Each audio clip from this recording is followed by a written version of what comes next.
We got Errol Jarrett on the line. How you doing, brother? I'm good, man. I'm good. How you doing, Boxing Beats? I'm really looking forward to another great debate. Okay, this is gonna be another good one. No doubt about that. All right then. So what's on the topic today? The agenda today? Hatman TV. He recently dropped a video about David Price against is it Bbandrhymes Yeah. as an amateur. What was your views on that? Well, from what I can see, it makes David Price look like a bum. David Price, from what I could see on the video, it looked like it was the perfect blueprint on how to beat him. And I was wondering when I was watching this video, because I was thinking, first I was thinking, who's this guy versus the first? Then I was thinking, how come none of the other trainers actually looked at this video? Maybe because it's amateur, they haven't looked at it, but this is the perfect way how to beat David Price. It was startling to me. If the guy didn't even beat, David Price was running for his life. He was scared. If anyone see that, people need to find out on YouTube. It was a shock. This guy, you can see here, this is basically how to beat David Price, and it's like, end of the day, David Price, to me, he looked like a fraud. God, what do you want to say on this? Do you feel that David Price has improved in any kind of way since these days as an amateur? Since then, I don't think so. From what I saw in that video and from what I see, he hasn't been tested. No one's touched him. He said everything his own way. He's been slowly building up his confidence where he feels like he's doing something. You know, he's very confident. But you can see in this audience, right? Yeah. He was hesitant to throw a couple of punches for the first 10, 15 seconds. You know, he's still got the same thing. He's not too sure. I mean, I felt if Audley touched him, in my opinion, whoever touched each other first in that fight, then you would have seen the truth. Okay. I don't think he's improved anything. What do you think? I don't think David Price has improved personally, because what we have to realize, yeah, Audley has slipped well down the rung, right? His biggest wins were against John McDermott. And look, let's get it straight. John McDermott, good domestic scrapper, but he doesn't have any defensive subtleties, yeah? He's a good boxer, don't get me wrong, right? But if you compare him to some of the Eastern European heavyweights, and even today there's some black heavyweights, African American heavyweights, who can still roll their shoulder and keep their chin low and sling them rights over the top. Yeah. Right? And the thing is, it's easy to get hyped up when we see David just going there and banging over Sam Sexton. But look, it's like if you buy a car and the car cannot perform equally in reverse as it does going forward. Right? It might look really good when you're driving it forward, yeah, right? But when you go reverse it, it don't look so good no more. Yeah. That's what David Price seems like. It seems like he's good on the outside, everything looks shiny and this and that. But really and truly, boy, he ain't been tested. He hasn't been tested. Ain't no mileage on there, man. He hasn't been tested. There's nothing. You can't hype something. You let people that know of boxing, they know that this guy is not the real deal. Yeah, but obviously he just does the average punt on the road and just sees, oh yeah, he's not that. This guy, he must be really good. He's good. He is. He's gonna win the world title and blah blah blah blah blah. Even with Tyson Fury, what do you think about him? I think Tyson Fury is more of a versatile boxer than David Price. I do. I don't know about his if he has the testicular fortitude. You know what I mean? It's just some of his options of opponents. And to be honest, his chin did survive a few tests against Derek Chisora. Yeah, definitely did get out from that. Which I'm not sure David Price could get through. Nah. Well, that big giant, as soon as that drops down, well, he might break something. I remember when Michael Grant got hit by, I can't remember, some journeyman, and he fell down and he broke his ankle. Yeah. Same thing. The London Tower, London Tower collapsed. That whole thing, when he dropped down, that guy got hurt something. He got hurt himself. You know, when he came into the ring, it looked like he could just walk over the top of the there he said about Frank Maloney was saying it, mate. He's not very a confident person, and that's the whole thing. He's starting to now build up his confidence, starting to believe he can do something. When he beat up Fordley, he probably thinks he's great. See, but they're talking about him already. Like, what do you think about Dwyer's assessment to put him in with Klitschko now? Well, nah. From what the thing is, yeah, this is what I saw. From what I saw on Saturday, I would have said yes. But when I saw the video from Hatman of the amateur footage, no way, no way. He hasn't been proven to tested. He hasn't gone that many rounds. There's so many questions about David Price and what he could do. People got obviously they got potential, but you got to remember, how old is he now? Was he 25? Not 25. He's about 30. Well, he's getting old. He already should have been challenging for the world. He should have been in the world scene when he was 20. He's about 30 already. You can see they're scared to push him. You can see they're scared to push him. And even with Tyson Fury as well. That's why he laughs his head up about these people. They should have been doing things when they were in their early 20s. That's why he's coming to the end of his career. He's got one more fight. He's gone. These guys, all these guys, what they're doing, they're trying to fight all these fights when they're all 30, 40. You know what I mean? Yep. Boxing is a dangerous sport. You need to get in there when you're nice and young, yeah, and get out where you can spend your money. You know, when you go in there when you're so old. That's why they're picking fights and going in there. And let me ask you about that John Dermott thing. John Dermott came in there out of shape. And that's why John Dermott just got knocked out in the fight previously before that. He's always out of shape, really and truly. It was terrible. It looked like, to me, I thought that was a fix. It looked like it was a fix. The man just went in and just fell over. It was horrible, man. It was a horrible fight, you know. They're building him. Listen, I just think it's the whole thing, yeah. It's like the big white hype, you know, the big white hoop thing. You know what I mean? Well, he's not the first one. Like, the Britain have a history of building up white heavyweights, and it's from a long time ago with is it Bombardier Billy Wells? Yeah, Bombardier Billy Wells. Don Cockle. Yep. Bruce Woodcock. Pardon? Bruce Woodcock. There was another one, the one with the fast hands. Brian London. Is it Richardson? Pardon? Richardson. Can't we say there was one named Richardson? Yeah, there's Henry Cooper. They didn't back Joe Bugner. I don't know. Well, he was Hungarian. Yeah. He was and when he beat Henry, like, it's before my time. My dad used to work on the building site, and he used to say some of the way some of the English guys used to talk about Bugner. They used to hate him. Hate him so badly. And I tell you who they're not going to get behind either, is Fury, because he's got the Irish traveller background. The Irish thing. Yeah, they're not going to get behind him. They're gonna demonize him. Well, boy, that's why Fury went and got the Irish.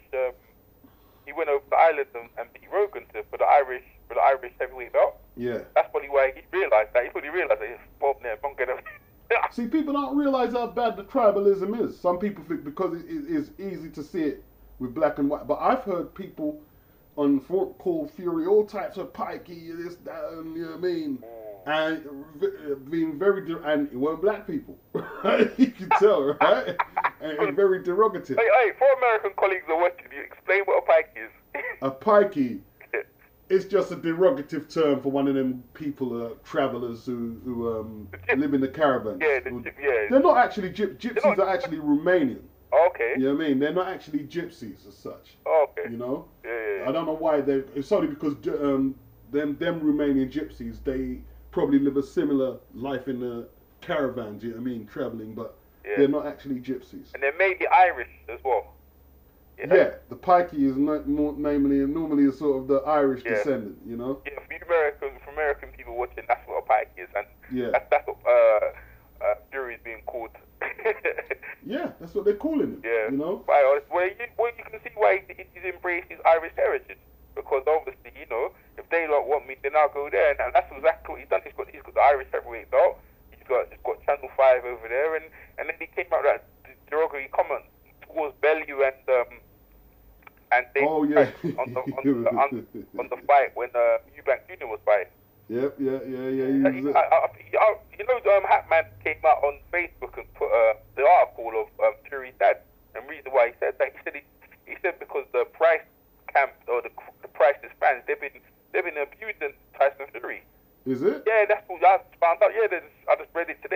abusing, as we just started talking, they've been abusing Tyson Fury. They've been abusing him, saying horrible things in the press. They've been calling him, they've been abusing him. That's why he had all the frustration. That's why he said that. Okay. It's because the fans have been abusing him so much. He wants to go in there and knock their boy out. Yeah. That fight's not going to happen for now. They're going to let it build. You know what I mean? Well, yeah, but you know what? He's not crossing over from Box Nation, and Fury's not crossing over from Channel 5. Yeah. They can see their separate paths. And I mean, if it was going to happen, it would have happened in the British and Commonwealth belt. It's a shame though, they've got all the belts to unify there, so there's no reason why they couldn't actually make the match. You know what, where they have to meet, where it comes to crossroads when they get to the European, there's no doubt that's the gatekeeper there, mate. Whoever gets in there first, that's the way you have to come past me. Doesn't one of them have the European belt? Nope. None of them's got the European. None of them's got the European. When they get if one of them gets the European, that should be Tyson Fury's next fight, really. So wait, David Price is the British champion. British, the Commonwealth. So what does Fury have? Fury's got the Irish heavyweight belt. Nah, he's got something bigger than that, surely. Nah, he gave up the belt. That's what he's got. Gave up the belt. That's remember he fought Rogan. That's what he's got. He's got that title. Right. With that, mate. He's happy with that around his waist. Right now, if he fought an American and this and that, but it wasn't for the Irish belt. But that's the only belt claim to think. He's got. He vacated the British. But after a couple of fights ago, he had the Commonwealth title. Yeah, that's when he gave it up. That's when he gave up because he wanted to fight David Price. He gave up 2 belts. He had the British title as well. Yeah, he had the British and Commonwealth belt. Yeah. Wow, he gave up 2 belts. Listen, because he did. Jarrett had the British belt, yeah. Right. And Tyson Fury had the Commonwealth belt. They met in that battle, and that's when he unified the belts. At that point, after Price people wanted to fight, he didn't want to make the fight. He vacated the belt. Price got the belts against Saxon, I think, the vacated belt. Then obviously Price went against Rogan for the Irish heavyweight belt, and that's where we are now. But he's getting abused by the Price fans. Okay. The scouts are on his back, mate. You know what I mean? And the travellers responded. Yeah, they're not going to lay down. It responded. No pun intended with Fury. Yeah, for real. So have you seen Dillian White? Pardon? Dillian White. Yeah, I saw Dillian White, the Jamaican player. Yeah. Yeah, he's decent, well, I can't, but who's he promoted by? Isn't he under Frank Malone? He was was that a Box Nation one or Sky one? It was a Box Nation. I think he might, probably a Box Nation. They're just going to keep him there. They're going to keep him there. I don't think they're going to try and push anything with him. Dillian White looks decent, you know. He looks like a decent up-and-coming That's probably why Frank Maloney done that, you know. Yeah, of course, they marginalise the guy, you know. Yeah, of course, they keep him, they give him a little bill, but they're not going to give him no shine. You know what I mean? These guys, if they really want shine, it's like Mayweather and all the other Joe Kawasaki. If you want shine, you use them to get what you want. And when you're ready, your contract's done, you need to cut loose of them and try and find something. Mm-hmm. You know what I mean? Because then these guys, they're just going to keep you down there. That's why James DeGale left Brett Warren Box Nation. And he jumped on Channel 5 where he's getting more exposure and a wider audience. Even though his performance wasn't up to par, he's got fights coming up. He's got another fight in December, I think. Yeah, he's going to perform better in his next fight. Yeah. So he's going to get fights and they're going to build him and that. And the whole thing with Bbandrhymes is just there just to cause, just to keep the people taking over and that. But at least he's in the right place, you know? You know, that's the right one. You see, but once again, they threw, I mean, he's how much fights? I don't think he's had even 13 fights. Who's that? James DeGale. And they've made him fight for a European belt. Yeah. The reason, you know why they did that though? They always did that to do with him, you know. I think Brett Warren, I think somewhere along the line, when he controls your career as a boxer, I think he can do you to death. You know, in my opinion, Brett Warren, because all he's done is money, right? He puts you in fights where, especially his matchmaker Dean Powell, they know they can make you win the fight. But the moment you start yelling, blah blah blah, he goes, all right, I'll give you that fight then. So what happened is that the European fight was already set after the winner for the Liverpool guy. No, the James DeGale and Grove fight. The European thing was already there waiting. Okay. They expected him to win the fight. That's why that fight was already there. Okay. They went in there and burst his eardrum against that guy. And since then, that's when all the rumbles went on. Because actually, he fought him on Box Nation, and he was supposed he lost, and it's less than that, and he got his ear bust drum. He's been out. Okay. People don't talk about his eardrum was burst, and he had, you know what I mean? He had to be off for quite a long while. Yeah. Obviously, he rumbles with Frank and this and that, and Frank, he got the European belt, but he wasn't fighting no one, and now he's got the European belt. When you get the European belt, right? This is for American audience and anyone's watching. How does it work, like where you're ranked? Because I know there's a lot of European belts. You're actually ranked. Are you ranked in the top 10 in every major world body? Is that how it works? I think if you get a European belt, you should get a ranking with some of the major belts. Automatic ranking, yeah. Because if you look at if you just go back to the 50s, even when you've got Tony Zell versus Marcel Sedan. Yeah, right. The moment he got the European belt, he was in line for world title. And it happened to a lot of world things. When they heavyweight champion or any champion get, they always look down and think, who can we face? Okay, let's go against the European guy because they're not that good. They always go against them. So the moment you get a European belt, you're ranked in everybody. I think always at the top 10. So that's what Kell Brook, and this is the thing with Kell Brook. Kell Brook should have got a European belt a long time ago, isn't it? Yeah, true. That's why they're trying to say they want the things in their favour, i.e. we beat this guy and become a management where we can negotiate and get things on our terms, i.e. Lamar Peterson and Amir Khan, where they had the fight in Washington rather than having it in Vegas where it would have suited Khan. So they can really, because obviously when you're Manchester, you have to make that fight. But if you don't want Manchester, what about Josie Lusigan and Eric Morales and Danny Garcia? Yep. What about that one then? So the Manchester don't mean shit. Depends on who's backing you, isn't it? Well, that's all it comes down to. It's all about if you've got a power base. Yeah. You know what I mean? That's all it comes down to. So who's promoting you, isn't it? So what do you think of what James Toney said about European fighters? Speaking of European fighters not being good. Well, bummed. Yeah, he said that again recently. He come out. He said it again. Yeah, but you see him. James Toney is just a bitter man. Yeah, he's just a bitter guy, and it's a shame what happened to him. He's a victim of his own success.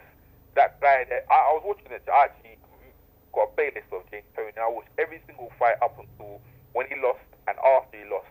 And the losses when he lost against Roy Jones, you can say it was weight ranges and that, but there was arguments in the camp before that fight. After the next fight was to move up against light heavyweight against Montel Griffith. He was expected to win that fight. How did he lose that fight? I watched the whole thing. He lost that fight because he was arguing with he argued with his manager. He brought a gun to the negotiations, and he was just arguing with the trainer, and he wants to do his own thing. He didn't care. He wasn't listening, and that was that. After that fight, the next fight, he changed the trainer, changed his manager, and he just looked sluggish, and that was it. That was his spiral, because he just believed in his own hype, and he just thought. Basically, in the fight with Roy Jones, Jackie Collins yelled out, you're losing the fight. You're messing up the big deal. Yeah. Basically, there was a rematch clause that whoever won the fight was going to be a multi-million deal. And she Okay. yelled that out because she's supposed to be in his corner, and that upset him. Because all you care about is the money, and he had no trust for her after that. And that's when the relationship disintegrated. And from then, it was a slow little spiral. So James Toney, he's the sort of person, he talks and this and that, but no one's hyping him now. He realized, I don't mean to say this shit. You know, you got some women, yeah? Right. They used to be hot when they were young, and everyone's after them. And now they're old, yeah? They still wear the same miniskirts. No one. Oh yeah, definitely. He's lost his swag. Yeah, it's gone. The swag is gone. But he still thinks it's there. So the only thing he's coming out of his mouth is just to draw attention to him because he's trying to make the payday. Yeah. That's why he went to MMA. Yeah. Because no one wants him. No one wants to touch him. You know what, the reason why Montel Griffiths beat him, well, apparently this is what I read. Now, I know this is what I heard when I was watching the build-up to the number one fight, is that Montel Griffiths sparred in James Toney's gym, and he was going to be a part of Jackie Collins' stable. Okay. What happened is that when he was there, he didn't like the way James Toney was treating the sparring partners in the gym. He was being rude and beating them up and cussing them and all sorts. So that's Right. why when he had his opportunity against James Toney, he took it out on him. He took it out on James Toney. You know, I watched that fight. That wasn't even close. He knew how to beat James Toney. Oh, he ran away with Griffiths. Ran away with because he was in the the gym and he sparred with him, and he knew exactly how to beat him. You knew exactly how to beat him. James Toney didn't think nothing of him. He just looked over the top of him, and Jackie Collins let him do what he wanted to. He was like a spoiled kid. Would you say James Toney is a Hall of Famer? Yeah, I would say he's a Hall of Famer. I would say he's a Hall of Famer. I would say he's a Hall of Famer. Guy lost to guys like Drake Thadsey. Pardon? Guy lost to guys. He lost to guys like Drake Thadsey and shit like that. And then there was another fight against David Tiberi, and it was a very, I've never seen the fight. A very controversial decision. You know what? Yes, it's not really the losses. It's the more success than what he gained and where he came from. I'd say that's why you put him in the Hall of Fame. At a point when he was a middleweight, maybe not as a middleweight. As a super middleweight, he only made two defenses or one defense. But then when he moved up into the cruiserweight division against Bati Shirov, and he was expected to lose that fight against that guy's a former gold medalist from Kazakhstan. I was shocked on that one. Then after that, going up to face Evander Holyfield, right? Even though Holyfield was not as good as he still beat him and stopped him at that point. And then after that, moving up to fight John Ruiz, for the WBA heavyweight belt. That was impressive. I'd have to put him in the Hall of Fame after that little run he had, that little spurt of run he had. And then he goes against Samuel Peterson. Look at the size of that guy, man. I think all the way up from middleweight, all the way up into the heavyweight division. That's quite impressive. And then he's got a slur on his record because he took the drugs after he beat John Ruiz. The thing about that drug thing and this and that. But the thing is, I like the drug thing really. And then when it comes to the drugs, in my opinion, I feel that the drug thing, if the drugs help you enhance your ability to your performance in the ring, right? Then you can say But if the drugs are taking it for, he said he took it for medical reasons because he had a torn bicep, right? Then you know what I mean. I don't see how it was helping. Yeah, it was drugs, but did it help? Did it help or hinder his performance? Yeah, that's the big point. Yeah, it was drugs, but this is the big because I was listening to some women the other day and they were saying about Chavez Jr. when he took the weed. Yeah, he took drugs, but did it help his performance? Yes. You reckon it did? No, banning weed, banning weed. Yeah, you see, it depends which way you're looking at it, because smoking weed can help you with pain management. So you could put a. Yeah, but that's got to wear off, isn't it? That's got to wear off when water goes into your system and you're just taking licks eventually. Wouldn't weed make you slower, make you drowsy, make you in the dream state? That's marginal. That's marginal. You're getting licked when you're on weed, Someone pump you up when you're on weed, Boy, you're still in pain, boy. You're still trying to swing a person, but you can't even hit the target. Yeah, but it will wear off by morning, won't it? I think the beating or if the beating not wear, I think the water washing down your system would clear it out, wouldn't it? What's that? The herb? If you're drinking the water, drinking water in your system, it would wash it out. It'd wash it out, wouldn't it? To a degree, but what you have to realize is people with glaucoma, so there's no conclusive proof they use weed, and people with MS, they use weed for pain management. Yeah. Yeah? Okay. And that helps them function throughout the day. Yeah. So I don't know about that one. Talk about pain, we can talk about Brandon Rios, mate. I have to say, sorry to step, we'll go on to Brandon in a minute. I have to say, with banned substances, if they're banned, we have to look at them as performance enhancers. Okay, fair enough then. But for me, I just see it as, even though what performance does it give you? That's my whole thing. Is the effect and the effect of what it does. That's what I'm whole thing. This is taking drugs, but what did it do to you? What did it do? How did it affect your performance? Did it enhance your performance? Did it do anything? Well, that's another that you can make a case for what you're saying as well. And these are the things that questions people need to answer. It's the drug. What did it do to you? What did the drug do? Like the drug Peterson took on these armpits, you build up his testosterone, but they proved that didn't help his performance. Didn't help his performance anyhow. It didn't help his performance. So if he didn't take it, it wouldn't have helped his. It wouldn't have made him perform worse. Yeah, it wouldn't have done anything to his. So why take it then? Yeah, it wasn't nothing to do with his performance. It's just to do with his testosterone, his levels, innit? It's the way he just felt like he was down, basically. Like the being depression. Yeah, but without that, how would he have got in the ring? If he's depressed, how's he going to complete his training camp? But look at that guy with Lennox Lewis. The one who cried.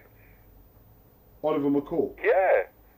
Yeah, he had a nervous breakdown in the ring, man. Boxers have really highs and lows, really depressing states.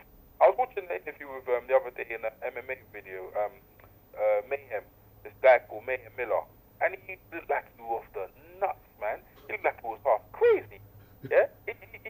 Some boxers and fighters, they go through some serious depression things. We don't see them, but they go through these things. If you talk to boxers' wives, they'll tell you. Oh, yeah. You know what I mean? And that's what I'm trying to say. They're trying to say he was taking it for that. It was a more mental reason. You see, and sorry to cut you, that's why this debate on the era of different eras is such a it's a very, there's very debatable points. Like, if we want to compare these fighters to back in the day, what do we want? If we want old school values, then we can't complain when these fighters get injured back, because if we bring back old school gladiator values, these fighters are getting injured bad, because it will mean that, like guys like Freddie Mills, that they're fighting 50 times in their first 2 years. That's old school. That's the only way that anyone who's fighting the war for old school fighters, the only way these guys can compete is if they're doing that, right? Freddie Mills, after he fought Lesnovich in that video, right? He was suffering, that was a world title challenge, and he got stopped in 10. He was suffering from serious headaches and vomiting, right? And 3 weeks later, he got back in the ring with the British champion, Bruce Woodcock. Wow. Right? That's also, see, when we're saying, oh, Floyd and Manny Pacquiao, they can't compete with them guys. Well, if all you guys supporting the old school, if you agree that fighters should fight that kind of schedule and then okay, that's your case. But really, but you can't at the same time. Then them guys at the same time, they can't start moaning when these fighters are ending up like Meldrick Taylor, when we're getting pure Meldrick Taylors all the time, because that's all we're going to be seeing. Yeah. Well, you know, fight. Yeah. Well. Freddie Mills died, right? Is that when he got shot in his car? From a gunshot in the car. Yeah. A lot of people tried to say he got murdered. Nah, he didn't get murdered. He committed suicide. That's what it is. He was taking too much blows. Yeah. The man said, his best friend said on the transcript, right? He had serious hit. He said he was never the same again. He was never the same. You can't, look. Lesnovich was a respected world champion, right? With a hard punch. He blows in this guy up in his head. And then 3 weeks later, you're getting in with a British chip. That shit is going to fuck you up. If we want people like Roy Jones, Floyd, and Manny to fight that schedule, prepare for the sad stories. Yeah. Well, you can't have it both ways. Yeah. And the style of the way he fights Freddie Mills is obviously to go forward. Oh. So he wasn't there to be. He probably took more punches than Brandon Rios. Yeah, he was there to be eating punches, and yeah. You know what I mean? You know, when you think about that, it just makes you shudder. You know what I mean? No one's really looking out for the well-being of the fighter, and all they care about is the money. No one cares how much money they can make from the guy. It's terrible. But the thing about old school and new school, there's enough money around there. Well, I don't know if there's enough money around in the game. There isn't enough, obviously. But there's enough money around the game making you don't need to do that. You look out for your welfare. Well, look, the thing is, yeah, today's model of boxing, for all its fault, is much better. Let me tell you why. You see Brandon Rios. Yeah. We're going to stick with Brandon. I'm going to let you come to your point, what you want to say about Brandon, right? Look how aggressive Brandon fights.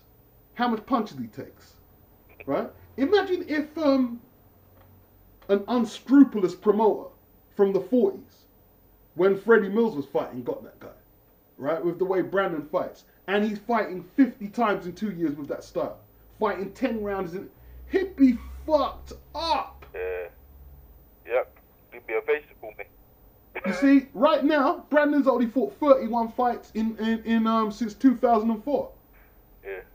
So, okay, people say, boy, if he fights like that, he's going to get fucked up. Yeah, maybe he might suffer more damage than fighters who are more defensive-minded, but at the same time, he's being protected. He's not going in there fighting like that 10 times a year. Yeah. He's fighting 3 times a year. Well, yeah, but the way he's what's his name? What's the last guy he fought before that? Not him, not the one he basically lost, but everyone's the one before that. That was a war. John Murray. No, before John Murray. Was it Ambeno, the Mexican guy? Was it? He fought Acosta, and he fought someone after Acosta. Yeah, before Acosta. He did them sort of wars and them sort of fights. He basically wars. Pardon? All wars. Yeah, he likes them sort of fights. But the thing is, I was watching in that fight, in the fight. What's it called? Brandon versus what's his name again? The recent fight with Brandon Reyes. What's the name? Alvarado. Okay, Alvarado. Alright, with Alvarado, Brandon was actually using defense, you know. He was actually using defense, but the Alvarado's he had good hand speed, and he was catching Brandon underneath the guard, over the top of the guard. And then I mean, he was left hooks, right hooks. Brandon was blocking it quite a lot, but that guy was throwing so many shots that he couldn't block everything. And you're right, you can't be being hit that many times in your face in your career. You can't. There's no way. That's why his head was wobbling off his neck. So his neck was bobbling along. Even the commentator said the same thing. But you know what? Yeah, what I think with Brandon Reyes and the whole thing with that, and they were asking Brandon, how do you feel and everything there? I think, yeah, they're gonna let Brandon go to his death in that one. Robert Garcia, they're not looking out for him because in them sort of fights, yeah, right? Yeah. In them sort of fights, right? The way they're going, like they let a man die in the ring. You know what I mean? I just think that I can see they let him because he's Mexican. The whole thing is that Robert Garcia, he was the number one trainer for Antonio Margarito versus Manny Pacquiao, right? Yeah. And isn't that the same fight in the Manny Pacquiao fight where Margarito had his eye socket busted from Manny Pacquiao? You know what I mean? The guy was getting punched up in his face for how many rounds, and he still wouldn't stop the fight all the way into the 12th round. And so after the fight, the man's got problems up to now from his eyesight. And the same thing would happen with Brandon Reyes. Garcia wouldn't have stopped. Garcia himself, when he used to fight, he was there getting. I saw a fight when he fought. Ben Taki. No, the Ben Taki fight. But he took a lot of blows in that that one. The fight before that against Diego Corrales. Corrales killed him. When he was against Diego Corrales, he was the champion. Diego Corrales took the title from him. Right. In the next fight, he moved up because that was super featherweight. He moved up to lightweight where he fought Ben Taki. And he was out boxing Ben Taki, having a great time. Ben Taki obviously was heavier. Caught him near the end. It was only a 10-round fight. He caught him in I think it was the 9th round, 10th round, and knocked him out. The next fight when he went in there against the Cuban guy, what's his name again? I mean my name. He went against the Cuban guy, and he got knocked out in that fight, and I think that was his last fight. So this guy's ready to go to his death in fights, and he sees the same way how he thinks as a trainer, how he is as a boxer. He sends these fights in because Margarito should never took that much punishment. Never. And then he against Cotto. Same thing. They think the doctor had to pull that fight out. It wasn't the trainer, you know. It was the doctor. Same thing with if Brandon Reyes fights the fight where he's just getting killed. I don't think the trainer will ever stop the fight. He loves Brandos. I know he loves Brandos, but boy, he goes to the fight like he feels hesitant to stop the fight. It's a dangerous thing, you know. I'm not trying to say Robert Garcia is deliberately doing that, but he's got training mentality. He's got boxer's mentality. You know what I mean? He wants a guy got on his shield, but you got on your shield, but what repercussions you can have after you finish the ring? See, what you have to figure in though, right? Is Garcia's Mexican, yeah? Yeah. Rios is Mexican. It's part of Mexico, right? Puerto Rican. Who's that, Rios? Yeah. Okay, but I think his biggest fan base is from the Mexicans. Yeah. Right?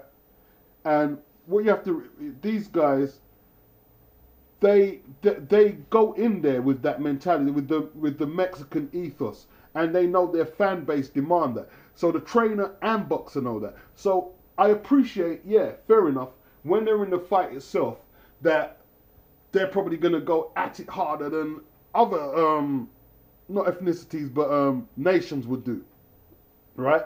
Because that's how they do it. But what I'm saying is, if outside the ring, if Garcia is looking at Brandon and say, boy, Brandon isn't looking as sharp as he was 4 years ago, he can say, Brandon, it's time to stop fighting.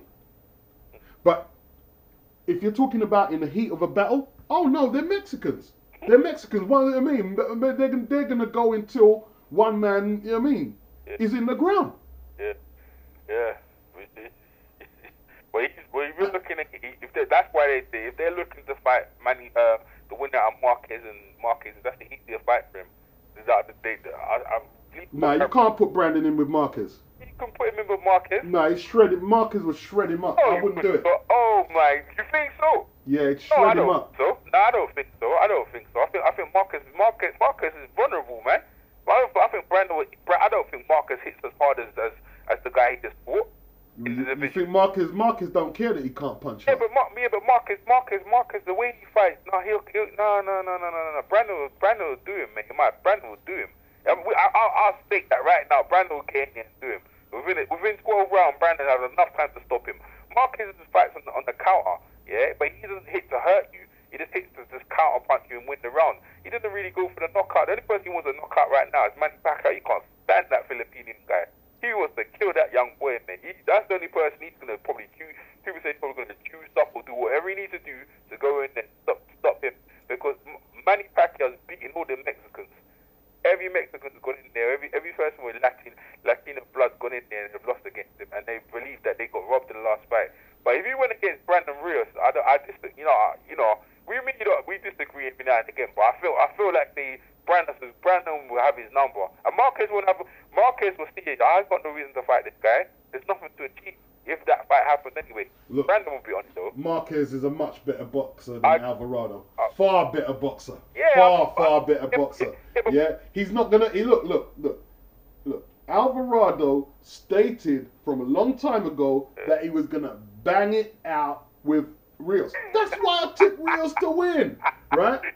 Now, Marquez is not going to box all the way. He's going to slug with him at times, but he knows he's going to have to mix up, and he's good at it. He knows that, right?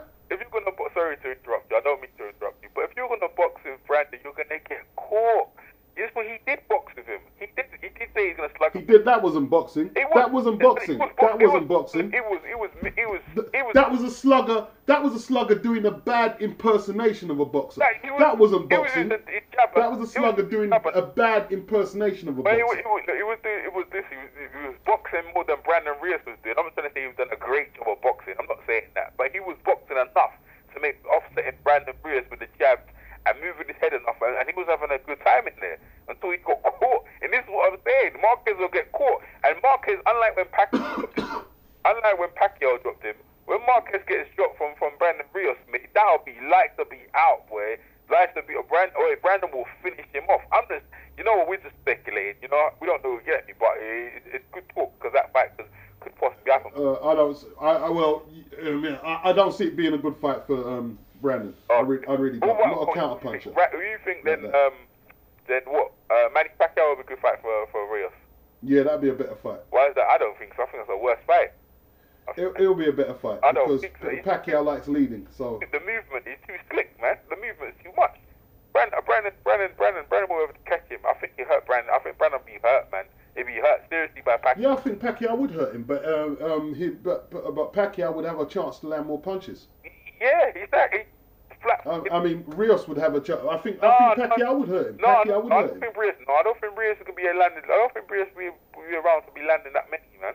He'll land. No, he'll land. Not that many. He'll land. Nah, I don't think so. But when they speculated, we'll see. But I don't think so. I'm not too sure about that. We'll have to see when it comes about. Yeah. If any of them fights materialise, then we can break it down a little further. We can break that one down. What else topics discussing boxing? I saw there's other things we talk about. There's a few more.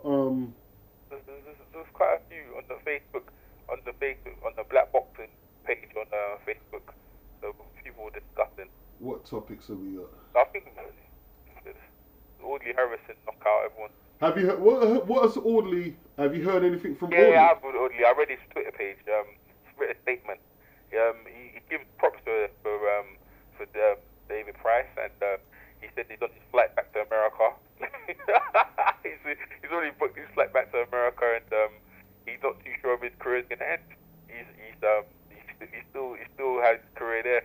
Still thinking he might, there might be something else for him. And I agree. There's no fight for him. I agree with Tyson Fury should fight him next. I'm not. Everyone's looking at me, what the heck are you? Yeah, Tyson Fury should fight him next. To fight Woody Harrison. You might as well cash out. Fight one, go in the other. No. Yeah. Go in there. Well, listen, you know, Audi, yeah. Listen, you know what I'm on, yeah. This is just the way I think. Yeah? I don't think as a boxer, the last thing you want to do is end your career on your back. Yeah, you can't be fighting title fights no more. You can't be selling him. You know what? It's going to make British boxing look like a joke. I'm not saying he should retire. Yeah. But I mean, come on. We can't be putting Audley forward to fight the top heavyweights in the country no more. Fair enough. He has to go down the scale now. Yeah, I understand that. You know? Probably because I like Audley a bit more than You make British boxing look like a joke now. Listen, mate. Well, listen. Look, David Price made it look like a joke, and Audley make it look like a joke himself. I mean, he didn't. You put the point, yeah. He didn't deserve the shot. Where did he come from? Exactly. Yeah. So what I'm saying is that it's not too far. You might as well put him in there as well because the heavyweight division is a joke. It's the biggest joke right now. But you see these two guys here we've got over here, Tyson Fury and David Price. What the heck, yeah? Right? They should be out there getting knocked out by the Klitschko's in the world scene. Whether they win or lose doesn't matter. Just put them in there, right? And then see what's going on. You know, that's how you learn. You know, from only when you lose. Hennessy's not going to do that. Pardon? Mick Hennessy ain't going to do that. Yeah, because you don't think this. The longer they keep them, they're trying to rape them for the money. That's all they're on. Raping them two big plotters for the money.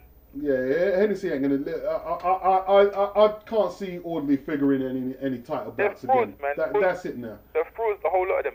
What about Eric Ochieng? Let's forget Audley. I mean, if we're looking about Audley, we could. Wait, Eric. Eric. So the thing is, I was thinking about the promoting of Eric Ochieng because we know, like, you really highlight the promoting of black fighters on Black Murderers Row. I think he's on that. I mean, he's the English champion, yeah, and he's had that about weight. He's had it. I think it's his third defense, and he had his third defense against a big guy who's a big light middleweight, and I don't know what they're doing for him. You know, I don't know. See, the thing is there's a lot of English champions who ain't defended their title 3 times, and Brian Rhodes fought Vivian Harris last time out. Yeah. I mean, what's going on? Listen, mate. You know what I mean? They're just. The thing is, yeah, you know what it is? It's the game they're interested in. They care about the game, building the game, building the money, and that's what it is. That's what you do with Carl Froch. That's what you're doing with, we used a lot of Kelbrook. That's what you're doing. They're trying to build stadium fights where they have big people, big venues, big money, bring a champion that they all test you with it, but you know your man's going to win, and that's what they want to do. With Ocean's just an undercard fight at the minute. You know what I mean? Just there picking breadcrumbs. He's a good fighter, but he's not. I don't know, he's being tested because they're throwing him in there, because every fight they put him in with, it looks like they want him to lose. It's the same thing when Ashley Fairfane was fighting. Ashley Fairfane, yeah, in my opinion, yeah, like, he's been mismanaged, man. The guy's been mismanaged. He was saying in the interview with Apollo James Jackson that people didn't even, when he turned pro, no one even cared about him. He had to go to America and earn his stripes. They threw him in with all these guys they thought was going to lose. He beat people that they didn't think he was going to win. That's how he got the fight with Danny Garcia, and he's been in there. Who else has he been in? He's been in with quite all the world operators. That's why he's got. Yeah, but he's lost a lot of them as well. Yeah, but he has lost. Yeah, but Eric is undefeated. He's lost them with close decisions, and he's never been knocked out. I mean, he never got knocked out by Danny Garcia, and Danny Garcia was a danger man at the time. He's been in there with tough opposition.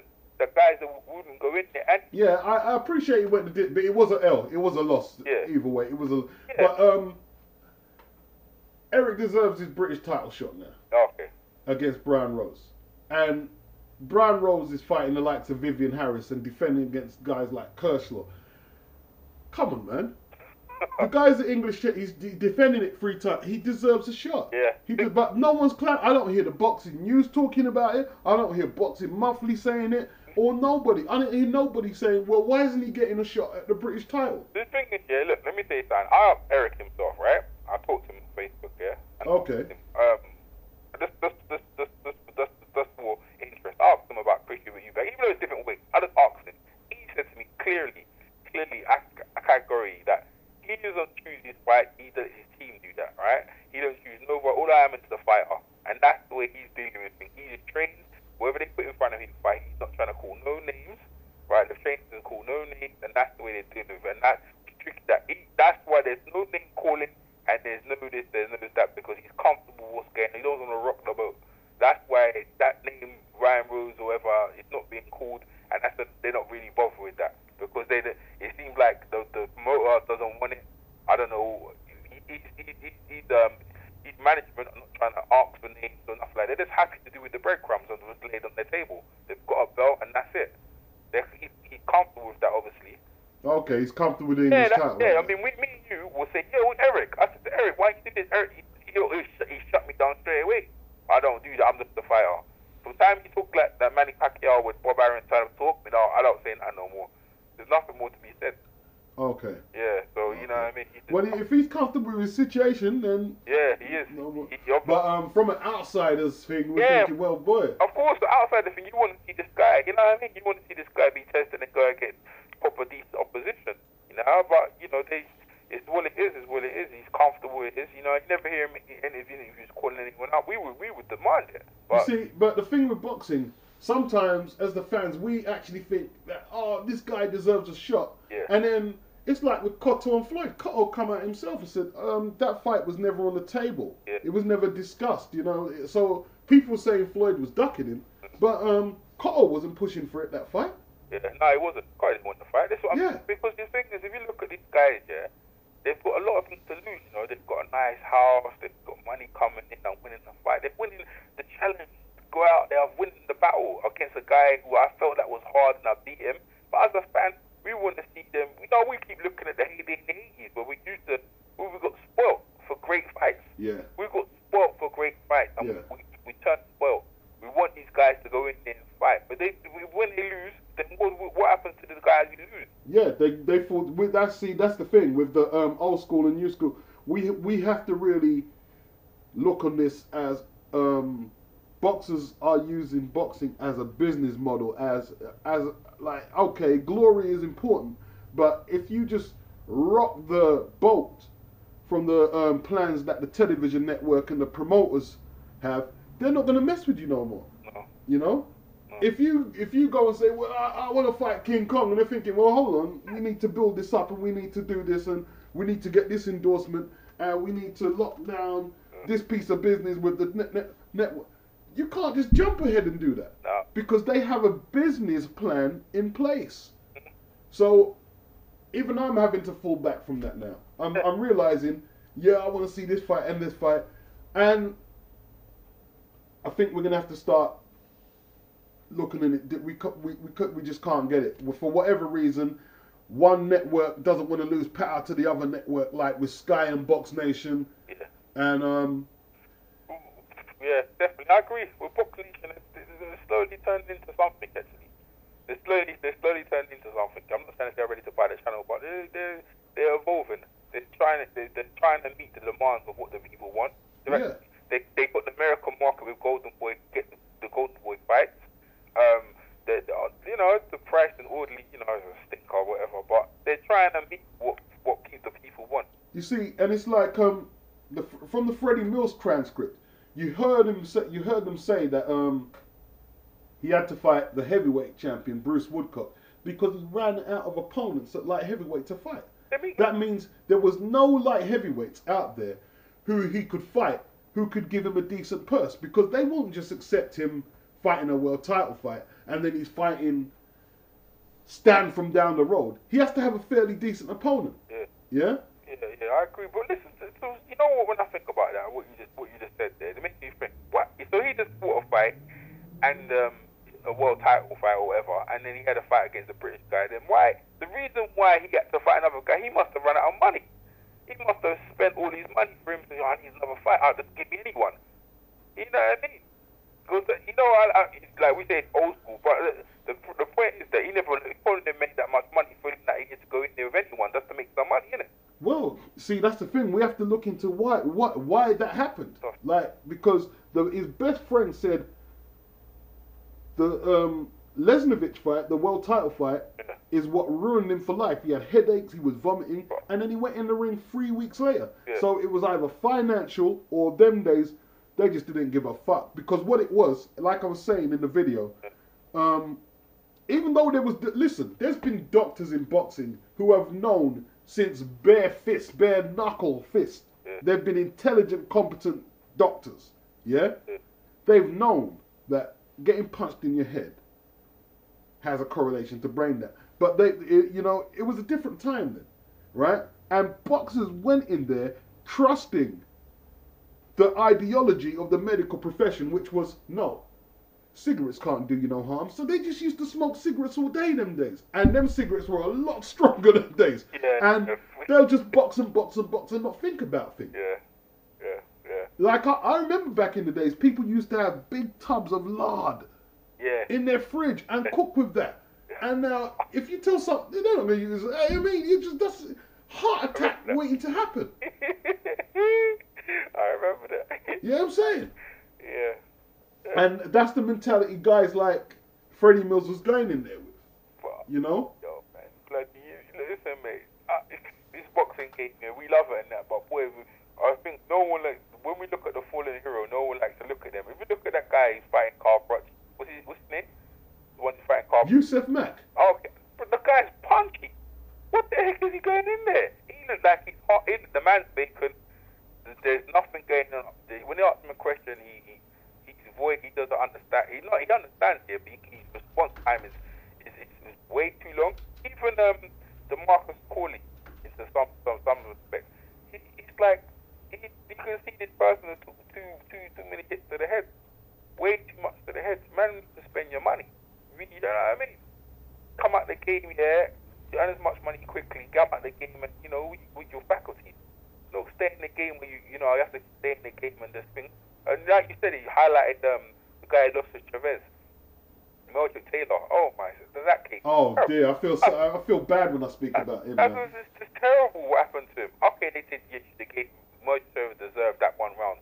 I deserved that 1 minute. Yeah, but he was still continued after that. But you see, that's like people talk about. He only had 2 seconds left, and there is a good chance that Richard Steele did do Don King's dirty work. There is always a good chance of that. But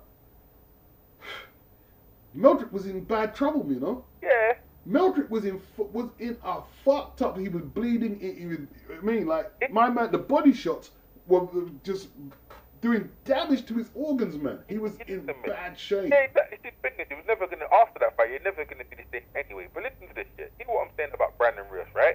So in that Brandon Rios fight, I know I'm changing the subject and yeah, that's cool. Okay, so in the Brandon Rios fight, when he screamed, when at the end of the round, he goes, "I love this." Yeah. I don't believe that. You know what? I'm the only one. I might be the only one by myself. I don't believe that, right? I believe Brandon Rios is a performer. He likes to show and this and that. But this guy, I reckon he's reaping the repercussions. Not reaping, sorry. He's feeling the repercussions after that fight. He's feeling the repercussions after the fight because that fight, see that man's head. You know, like Enzo McAnan. Yeah. When you see the man's head just get jaw back off his neck. I think it was, like being hit by a car and the whiplash of your neck. That's what some of the punches looked like when they were landed on Brian Reed's head. And he's saying he loved it and this and that, trying to encourage everyone. But the truth is, man, you're still getting some serious damage inflicted on your body. And to be honest with you, I don't know if it's going to be the same again. We will see. People just, Brandon will be alright, and he loved it. I don't think, honestly, boxing Brandon beat. I don't think so, Seriously, I think that. I disagree. I disagree with you. If he goes in another fight like Matisse or any of them fight, that's why they want to give him an easier fight now, right? That's why they want to give him a big payday now because they feel they deserve it. He even said, I deserve the big payday now. I hope people know my name. That's why he went in there for that. So hopefully I get easier fight the next fight. Right? If he doesn't get easier fight, I'm telling you, this guy's going to be seriously hurt. I disagree with you. Right? Because when he said that, yeah, and he was taking them big punches, right? Well, you have to look at the body language, right? He took all them big shots, and when he got Alvarado hurt, his punches, he was getting stronger. He wasn't weak. He was getting stronger. Right? Listen. If you no. Let me finish what I'm saying. If you look at the volume of the punches he threw to finish him off, they weren't the punches of a man who was getting weakened down. His punches were getting stronger. Listen, there's certain fighters, right? They don't mind getting hit, right? Their problem ain't getting hit. Their problem is when you frustrate them and they can't hit you. That's Brandon Rios. He doesn't care about the getting hit. He doesn't care about that. He's a psycho. He's a psycho. You know what? Yeah, you know this is the big. This is the myth people are gonna build up a Brandon Beers and make him. Look, I might be wrong. This is what I'm gonna say, GG. I'm gonna say this is the opinion based, a good debate we're having, right? Yeah. When I saw him in the corner, I saw a man there. Boy, this is a hard game, you know. Same thing that Hagler had when he went against the John the Beast McGarvey. Same thing. This is a real hard fight. His words himself, Brandon Beers, after the fight. I hope everyone knows who I am, and hopefully, yeah, hopefully I can make in my next fight a big payday. That's why he was going in there for the thing there, but he don't want to do that again. He won't want to do that again. They asked him to go in the rematch. He goes, yeah, you want it, I want it. Okay, fuck it, I'll do it again. But he don't really want that. You know what I mean? He'll say what we want to hear. That's what I think, personally. Look, you know what I mean? Like I said, I'm sure we pissing urine and all the nasty things there. Boxers are too. Yeah, after they've been beaten so. But you know what? He's never been beaten like that before. By the way, he's never been. He got battered by John Murray. But anyway, look. It's like I said, yeah. If it was the old school days and he was fighting like that often, he'd get blunted quicker. But right now, he won't be in the ring for another 6-7 months, right? He's got all that time to, like, listen. By that time again, he's freshed up. He's getting paid, and he's getting paid to do that. And he can get, if he can get an opponent to complement his style, he's gonna be up for it the same way. And whoever boxes him. Well, I guarantee you, they're gonna know whoever boxes him next, they know that either you're gonna have to be equally as psychotic as him or be very slick. You've got a choice. You've got a choice. No, you're right. you're right. But he ain't fighting until deep next year. Deep into next year. Deep into next year. From the beatings he's got, he's not asking for a fight. Obviously, there's no fight coming this year, right? But he's gonna get time. Like you said, he gets time to heal up and come back. And obviously, he's put the fear of God into the division. I feel like he made a big splash into the division. You know what I mean? But you look at that division he's in. It's top heavy. Who you got in there? Garcia. You got what's his name again? Peterson. Light welterweight. It's a powerful division, man. It's stacked. Judah. It's a stacked division. You know what I mean? So anyone in there, is going to give you a hell. That's why they mention it. Marquez is a picnic for him. You know that. That's what I'm saying. I know we disagree. Marquez, man, he's harder, but Marquez is easy for him, man. Nah, I disagree on that. Hello. I disagree on that. Okay, we missed that one. Lucas Matisse would be a great fight with him, and people are thinking that Lucas Matisse is going to wipe him out. I disagree with that. You know what? Yeah, whoever wins that, you know what? That's a 50-50 fight, and that's a true 50-50 fight.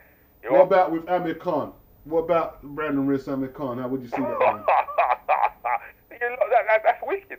That's wicked. That's evil, mate. I wouldn't wish that on anyone. Why would someone do that to Amir Khan? He don't deserve that, mate. What? You don't think Amir Khan could beat Brandon Riss? Oh, listen, mate. That man, listen. Garcia, yeah, right? Garcia, yeah, did that. Brandon Riss would put the bricks in it. There's no way, man. Amir Khan would be lucky if he gets like the 4th round, mate. The man will be running for his life. Brandon Riss. I'm not sure about that. Brandon Riss is harder. Brandon Riss, yeah, he probably is harder than Garcia, pound for pound. Yeah? I'm not sure about that either. I'm not sure about that. The thing is, you know what? Yeah, I think so. Anyway, I think so. You think Brandon Riss would beat Amir Khan? Yeah. You know what? Yeah. You know when it comes to fighting, we got in-ring stuff, right? Yeah. Then then Amir Khan's got to do the mouth of Brandon Riss. You lose the fight before he gets in there. Amir Khan is about twice as fast as Brandon Riss. He's mentally weak already. Amir Khan is, you got to deal with this. When I think about fighting, there's a lot of factors in it. He's mentally weak already. They'll break him down mentally before the fight happens, and then go in there and take him about 4. They'll tell him about what I'm going to do to you, and there's nothing you can do about it. And then he goes, look at my track record. Amir Khan will break. Snap, crackle, and pop. Huh? I think Amir Khan would. Do you think Amir Khan would win that fight? I think he's got a chance of beating Brandon Riss. I don't have no chance at all. He's got no chance to do. I'd put money. With his new coaching as well? Pardon? With the new coach? No chance. No? No chance. No chance at all? Not a shot. Not even a shot. He's much faster than Brandon. I like Amir Khan, but he's got chances better with Garcia than I do with Brandon Riss. He could cut his face up, man, and win by stoppage. Brandon Riss, yeah, it's like putting Amir Khan with Matisse. It's long, man.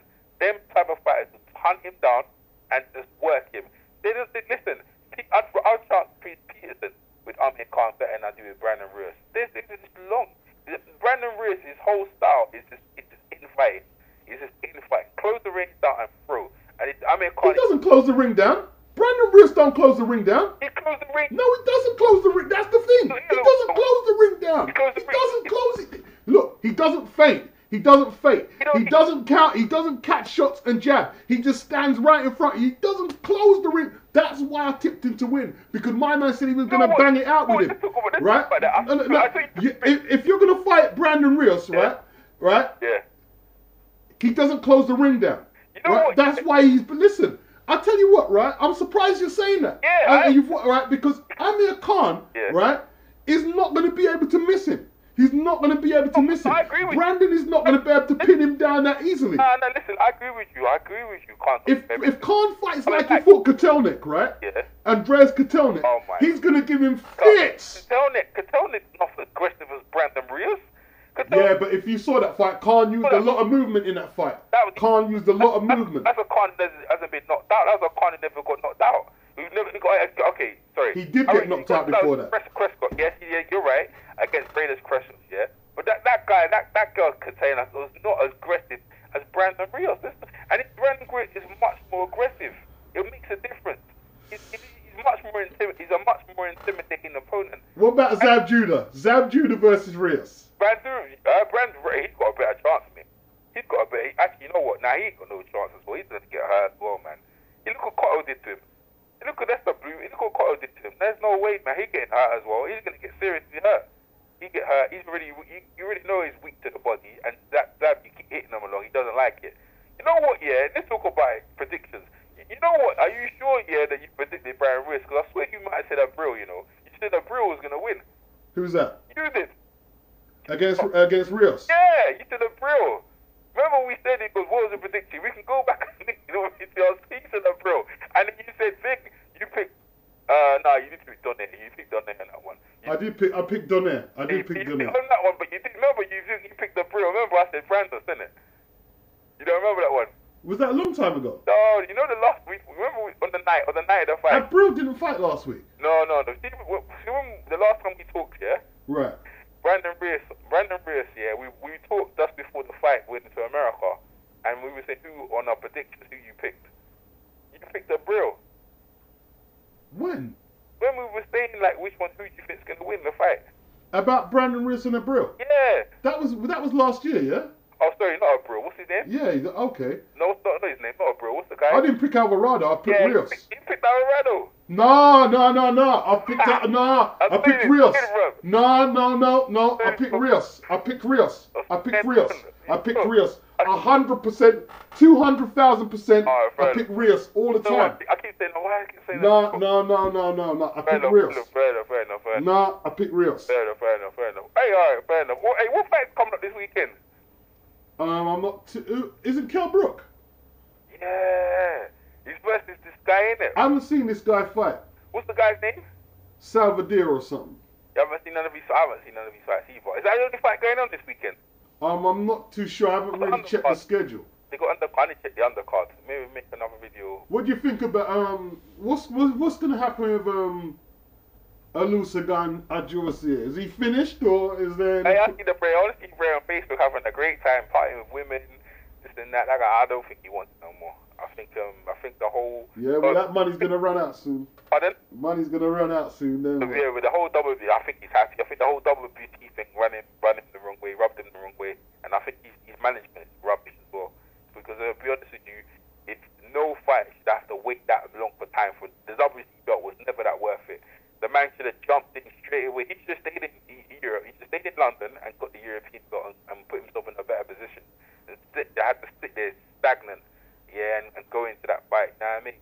And when a guy fights and you have an undefeated record and you lose later in your career, it's very, you're not the same again. I don't think it'll be the same again. He looked like he was fighting last legs and that. He probably thought, he's not in love with the game. I don't know. He didn't look like he was looking beckoning for another fight. And which other fights are there for him?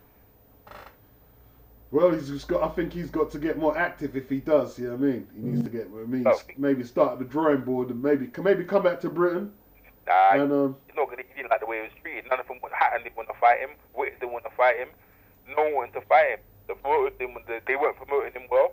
That's why he left London and he went to America and went to New York. And then when he's in New York, he's getting love over there. You see, he's doing alright. He's got his little business or whatever. He's doing whatever. But So you think he's done with the boxing, yeah? I don't think he's done with the boxing. But I think no one's asking him. There's no big deals on the table. No one's reckoning. No one's asking for Josie Luke. And it's like South Africa, maybe it's the Murder's Road again. He's not promoted by Golden Boy. He's not promoted by Top Rank.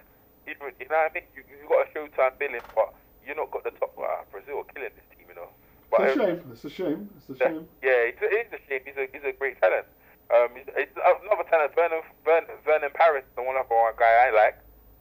When he went against Zab ruined him. Zab ruined him. I don't think he's ruined him. You think he's ruined him? Yeah, he ruined him. He ruined him. I don't think so. I think he ruined himself. You know, I was talking to him on Facebook before that fight. Yeah. Yeah. He was making it into a Detroit versus New York fight. Saying, "Oh man, he's from New York. He goes from New York. I'm gonna get me. We're from Detroit, and we're gonna win this and that." And he was trying to make it into this and that. I don't think it's true. I think like he see him now. He just is the girls and you know. And when a guy fight lose after they've got undefeated record, it's like oh, they just want to relax, man. You know what I mean? What's it called? He got outclassed. He got thoroughly outclassed. Thoroughly outclassed, man. You know what I mean? His mental thing, he was out of shape a bit. Nah. You could see just the footwork and the thing and the punch selection. He was out of his depth. Out of his depth. Well out of his depth. There's nothing he could do to beat Zab. You know what? Yeah, let me tell you this. See the mind preparation in that fight. Yeah, it was the wrong. Yeah, and yes, he did outclass him. Yes, he did, but he didn't come at his best. That guy didn't come at his best, yeah? Or maybe that was his best. That was his... What more could he have done? He's going to have to bring an AK-47 in there. Look at Tim Coleman. Yeah, who's Tim Coleman? Nah, true that. Who's Tim Coleman? You know what I mean? But you know what? That was a good scrap, you know that? Yeah, it was a good scrap to look at, but you can't compare them guys. You're right. You're right. This is Zab way past his best. You know what I mean? And he outclassed him. Tim Coleman was the same. You know, Iceman practice the same as Garcia, but you'd have to say the same thing because I never thought Garcia was gonna beat Amir Khan. You know, I didn't think that once. But you know what? Yeah, like you said, in Paris, he's not as good as No. he was. No. I think the guy we're looking out for to see how good he is Keith Thurman next. Yeah, Keith Thurman. We need to see how good Keith Thurman. When he jumps up that next level, then we're gonna see.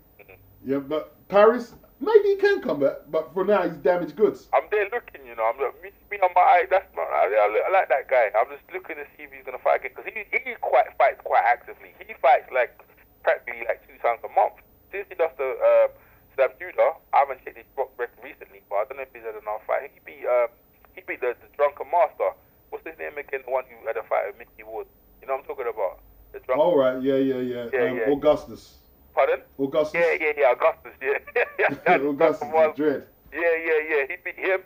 He stopped him. So he was fighting quite actively before the Zab Judah fight, and he quite confidently come into that fight. But like you said, that's done. Listen, you know the reason he hasn't fought since Zab Judah? Nah, he hasn't fought since. You know why?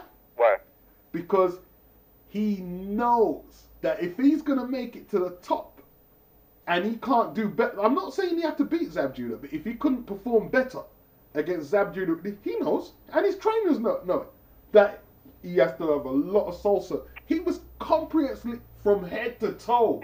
He was just totally comprehensively out. But he made that was probably one of Zab's best performances I've seen. I agree, but listen to this. Yeah, this is what I'm saying about boxing. This a loss doesn't do a loss for a young fighter, which he is. He's only young. He's just 22, 23. Yeah, right. It's a good thing. It's a good thing for you to come back and to learn from it. So even though you got outboxed by Zab Judah, don't mean you can't come in here and win and beat Zab Judah in our next fight. Doesn't mean that. And I tell you what. Go on. Because I can memorize it. I watched it twice because I was so shocked. I can memorize that fight, right? Before the fight ended, about 4 rounds before, Zab already broke his will was gone. I could see. Yeah. I could see half his swag just leave out of his body. I saw it leaving out of his body. Yeah. And he done a lot. And see, the thing is, right? He's got a big mouth, Paris. He's got a fucking big mouth. Yeah. He done a lot of big talk before that. And what the Super Cat say? Full of big talk, but can't defend that. Yeah. And my man sent him back. He said, and listen, when you talk see, the thing is, when you're a talker and you believe your hype and somebody busts it, listen, he's going to struggle to come back from, he's going to have to do some soul searching. Yeah. He's going to have to put his humble hat on his head, right? Come off his high horse, because there's a lot of fighters who think they're better than what they are, right? I tell you who he reminds me of, right? But he's not on the same scale level. He's not on the same. Prince Nassim, right? Prince Nassim thought he was brilliant, and he was very good, but he wasn't as good as he thought he was. Yeah. Right? He was not as good as he thought he was. Right? And when he fought Barrera, he only fought one more time after that, because he realized, damn. Nah, but he was. I'm not as good as I thought I was. Nah, but he was done by the time he fought Barrera, and the thing is, money. What do you mean he was done? He was undefeated. He was done. He was in August Sanchez. He got hit far too many times. He changed trainers. He was never the same. He was getting hit all of his career. It wasn't Augie. I mean, it was the Thing fight what done him. Pardon? It was the Barrera fight. He was getting hit all of his career. Nah, but listen, when I saw him fight the Barrera fight, that guy was shot. The guy wasn't shot, but he wasn't that good no more. He wasn't good that more. By the time he fought Barrera, he wasn't good no more. If he fought Barrera after the Kevin Kelly fight, that would have gave Barrera hell. How do you work that out? He got floored about 4 times by Kevin Kelly. Listen, Nas was getting dropped. Nas was getting dropped. His whole style changed, right? Emmanuel Stewart changed his style into the crunk gym, where you try and use your jab to set up your punches. That's what he was trying to do. But when he was fighting Barrera, he was just waving the jab in front of Barrera. It was easy for Barrera to counter him. When he fought in the Brent Eagle style, it wasn't about jabbing. It wasn't about jabbing. It was about reflexing. He changed his complete style. You know, you should see, if you look at it, I studied Naz. I see Naz's fights properly. From the style he was when he was with Brendan Eagle, when Manny Stewart took over, and his style completely changed. And that's why it was easy for him for Barrera to find that fight. I think you're over-intellectualizing it, right? You know why? Because I'm not. The changes what he made through different trainers is very marginal. It's very marginal. Listen. But when he fought Barrera, right, he couldn't compete with. He didn't think that anyone could pin him on the end of the jab and stop him, because he tried to do that fancy. He tried to showboat in front of Barrera. My man just went blam, straight right to his head, and he realized then, oh shit. He wasn't the same no more, BOXINGBEATSANDRHYMES. So seriously, of course he was. Nah, he wasn't. Of course he was. He wasn't. He was listen, that guy, listen, let me tell you about boxing. In this I know, when you eat too much, your belly turn big, there was the hunger. There was no hunger. It was a spread. Come off it, man. There was no hunger no more. That was the end of his contract. That was the end of his HBO contract. No. It was after that. After that, his fights wasn't HBO after that. He only had one fight after that. He gave up after the Barrera fight. He gave up. Here is what he did. When he lost against Barrera, he had hand trouble. His hand hurting him too much. Barrera beat him. I'm not taking away Barrera's victory. I'm not taking away Barrera's victory. Barrera beat him fair and square. No, I'm not saying that. I'm just saying he wasn't at his best. That's what I'm saying. I saw once again. Yeah. After Barrera beat him, I saw the swag just walking out of his body. I agree. I saw it. I saw the swag. I agree. I said, oh shit. I agree. By the 8th round, I said, oh shit. Yeah. I agree. Right, and a lot of guys, right? Yeah. Once you take that aura, that braggadocious aura from them, they've still got the same physical power. But once that aura is, that's it. It's a wrap.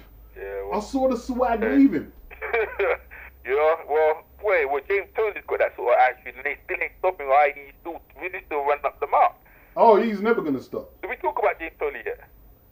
We covered. Did we cover him? I don't think we covered it. I think we covered it on the other one. Okay. Yeah, he's another one with his big mouth. You know what I mean? How his career is petered out. You know what? No one could touch James Tony. He's more gifted and talented.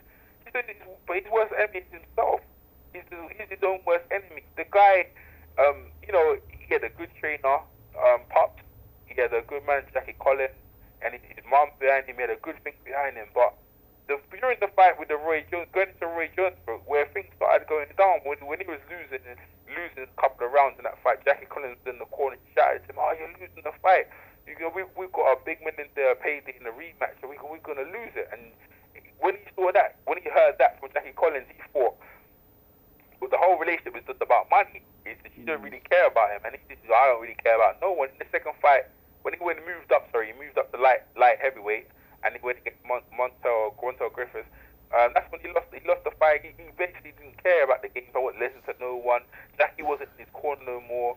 And then it seemed like from that point onwards he lost that fight. And also Montel Griffith said previously that he was in James Toney's gym when Jackie Collins was there, and he didn't know like James Toney was treating the sparring partners. James was arrogant.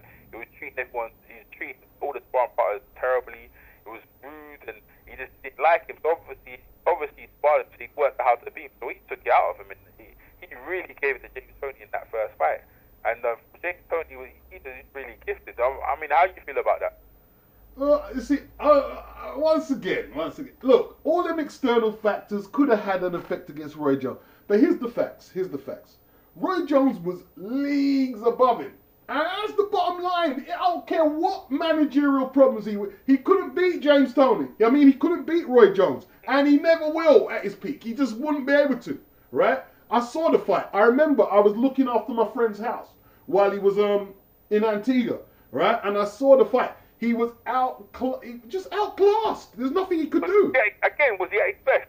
It doesn't matter if he was at his best or not. He was outclassed. He was thoroughly out. There's nothing. Roy Jones was streets and leagues ahead of him. There's nothing he could do. I tell you what, right? Go on. Roy, look, all I can say, he couldn't beat Roy Jones at his peak. Nobody could. Even Bernard. People say, oh well, Bernard wasn't as good as he was. Roy was too. I don't think people realize how good Roy was. Yeah. I just don't think people realize how good the guy was. You know what I mean? There was a stage when I thought he was the best boxer I've ever seen, and I still stand by it. Watching Roy Jones at his peak, he's probably the best boxer I've ever seen. I'm not saying he's the best ever, but he is the best. I've never seen no one with skills like that. I have to say that. He was light years ahead of him. You know what I mean? I don't care. He had managed. He wasn't at his best. How good was he going to be? No one's at their best. Was Roy at his best? Wasn't Roy going through troubles? Roy, yeah, of course. Roy was at his best. It was a big thing. No, so you're trying to say that. So you're trying to say that, right? Yeah. Think about what you're saying. You're saying that James had troubles with the weight. He had trouble with the weight. So everything went fine for Roy. All the times Roy looked brilliant, everything was working well. Everyone has trouble. No, I'm not. Listen. I'm not saying I can't take nothing away from Roy Jones winning the fight. Outclassed. I'm just saying these are excuses. Maybe Tony should get his mask up, but these are the things coming out from the Tony's camp. The way at that fight, he didn't want to fight the Roy Jones fight, but he had to because obligation with the HBO. He wanted to move up a weight. Right? So when James Toney come into that, he was the weight was giving him trouble. That's why straight away after that fight, he didn't want the rematch. That's why he moved straight up into the light heavyweight division because he had problem with the weight. That's why all the disagreements happened. Before the Roy Jones fight, I'm not taking nothing away from Roy Jones. He won the fight fair and square, but I'm just saying. He won it by light years. Yeah, but he made Tony look like a 4-rounder. Yeah, but James. Oh my days. No, he made him look like a 4. No, he made him look like a 4-rounder. After this shit, Jones. So what we talking about is James. We think James Toney is a Hall of Famer. I'm not sure if he is. I think he is. I'm not sure because he lost to that white guy. Well, he didn't lose. He fought that guy David Tiberi, and from what I hear, Tiberi. Yeah. No, Tiberi. His name's Tiberi. Right? David Tiberi in the 90s. They pronounce it Go on. I know you. No, it's spelled Tiberi. I know, but when I listen to the commentary, the Made American commentary, but it doesn't matter. We know what we're talking about. Right?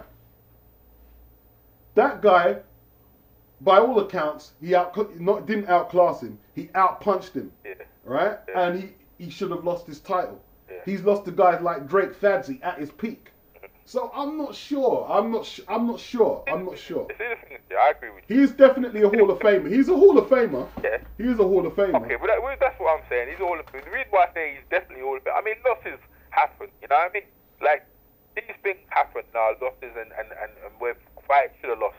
You know, we talk about Nigel Benn against the African guy, Malinga. I've never saw the first fight. Yeah, we talk about that, and we talk about like guys who they should have lost. But Jimmy James, so this was a Hall of Famer. It's what happened after the losses, after the Montel. Is Nigel Benn a Hall of Famer?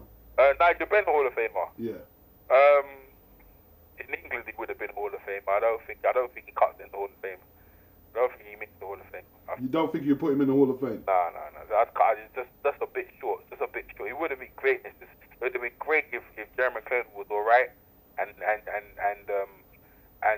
didn't go for the injury, and then because Nigel would have had another big fight. It would have been great to see him versus what's the other American guy at the time was waiting to fight him. The one James Tony knocked out. I don't think people realise how big that McClellan victory was by Ben. It was big, but see, McClellan was decapitating people. Yeah, I know that, but again, he was decapitating guys who've been knocked out before. It was none of them undefeated records, you know. Yeah, but he knocked out Julian Jackson twice. Jackson got knocked in out a row. Before. He got knocked out before by Mike McCallum. Yeah. Yeah, but come on, man, that's Mike McCallum. No, but I'm not. Listen, I'm not taking away enough. I'm just saying it's just to say the truth is the truth. He's been knocked out before. He got stopped by Mike, but Mike McCallum is elite level. Yeah, I know. He's elite level. See, Mike McCallum, there's no question. First black Hall of Fame, man. That's where he is. What I'm saying is that you're talking about Ben and Finn. Whoever won that fight would have been great, but it's what happened after. It's a shame that Ben obviously was never the same, and McCallum is where he is now. They would have been Hall of Famers. You can't just give them a Hall of Fame mark. That was one fight. They didn't have one more fight. One of them, they would have been Hall of Fame mark. Plus, he went to Atlantic City and he fought a dangerous. He ran Bartley. He sparked out Bartley. It wasn't dangerous. That Bartley wasn't a shot. It was done. Man, he was quite dangerous still at the time. Quite dangerous. That Bartley was done, but lucky Ben got the free count. Then when he got killed, tell the truth, lad. Don't lie to me. Don't lie to me. They was lucky that they was lucky the free knockout rule was in effect. He's lucky, mate. That free knockout rule was in effect. Ben would have been. Listen, that Bartley was about to finish him off, mate. That was a pin. Bartley was vicious. Bartley wasn't bothered by them punches there. Bartley got up. You see Bartley. Nah, of course he was bothered. He was getting cracked. He was getting his skull cracked, rude boy. Ben was shouting for relief, yeah. Ben was trying to relief, and any American guy listens to this, or any British guy listens, Ben was trying to relief. That's what the big yell was, because boy, they stopped that fight because I don't know how. But Ben outpunched him. Ben outpunched him. And the guy getting up. Ben outpunched him. Ben outpunched him. Look what he did to the English guy, yeah. The English guy where he sparked him, knocked him cold. Ben used to hit people with shots here, and they were out cold. Let's hit Bartley. Even hit Bartley when Bartley's knee was on the canvas, trying to kill him. And Bartley still was coming back for him. Yeah, so what? He got TKO'd. He got knocked down 3 times. He got knocked exactly. He got knocked down, but he was still coming up, and he was still. Yeah, but that's the rule. 3 knockdown rule. It's a knockout. Yes, we know that. But was he in a position? Was Bartley in a position to carry on fighting? Yes, he was.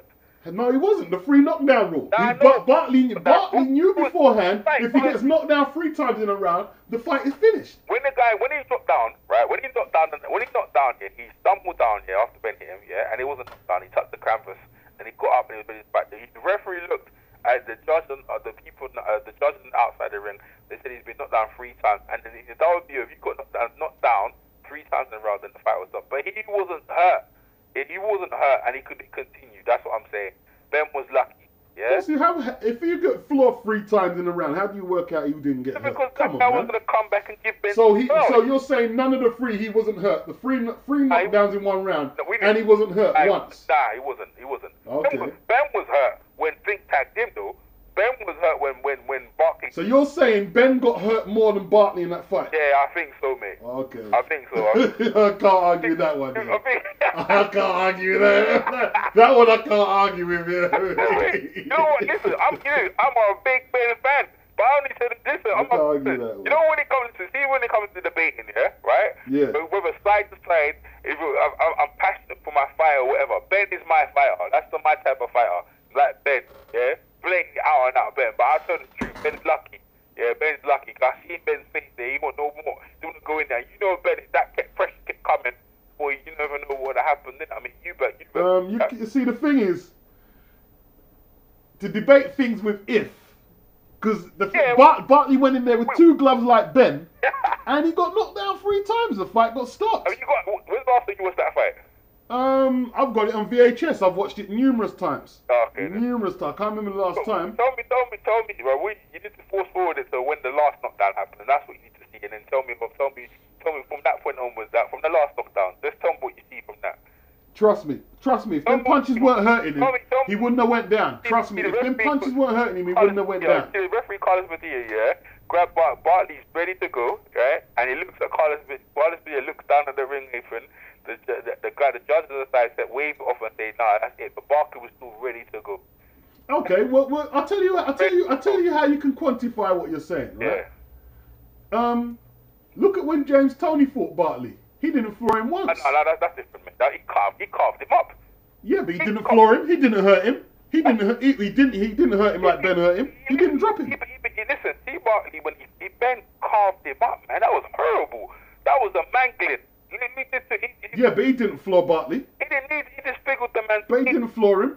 Yeah, but that was. Listen, it took him 6 rounds. Hey, listen, which is worse, right? Which, in your opinion, which was the worst at the beginning? The one what James Toney gave him, or the one what Ben gave him? Ben hit him with more concussive shots. That's the wrong answer, in my opinion. How is it? He got knocked. He got 3 knockdowns in 3 minutes. Compared to my man just walking through his shots for 6 rounds. Listen. He got stopped in his corner. Listen. After that fight, right? Barkley retired, mate. He retired. No, he didn't. No, he didn't. Who was his fight after that? He fought at heavyweight. He kept fighting after that. No, he didn't. Yeah, but he was against who? He was done. He lost. Yeah, he kept fighting, but he kept lost. He was done. Sorry, I shouldn't say he retired then, but he was done. He carved him up. That was it. You could say he was done before that fight. Pardon? You could say he was by the time Tony got to him. You could say he was done by then as well. Who? Tony? Yeah, no, that Barty was done by the time he fought Tony. You could say that. No, yeah, he was. Yeah, I agree with you, he was. But I'm just saying, I know he was. I'm not going to dispute that. But Tony finished him off.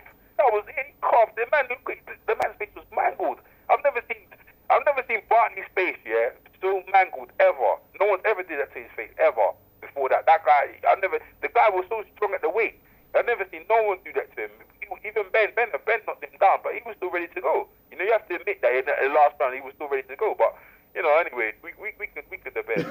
That was a good little one, yeah. It was sparring. What about Chris Eubanks? Hall of Fame? Chris Eubanks against what? Chris Eubanks against who? What? You think Hall of Fame? What? What do you mean the same? You think he's a Hall of Famer? Say again, Chris Eubanks against who? No, I'm saying, do you think he's in the Hall of Fame? Oh, sorry, Chris Eubanks in the Hall of Fame? Yeah. Nah, he didn't get the Hall of Fame. It wouldn't have got to the Hall of Fame. It wouldn't have got to the Hall of Fame. Actually, you know what, yeah? Let me think about that. I'm thinking about his defenses. He had the most defenses ever before Joe Kazagi, isn't it?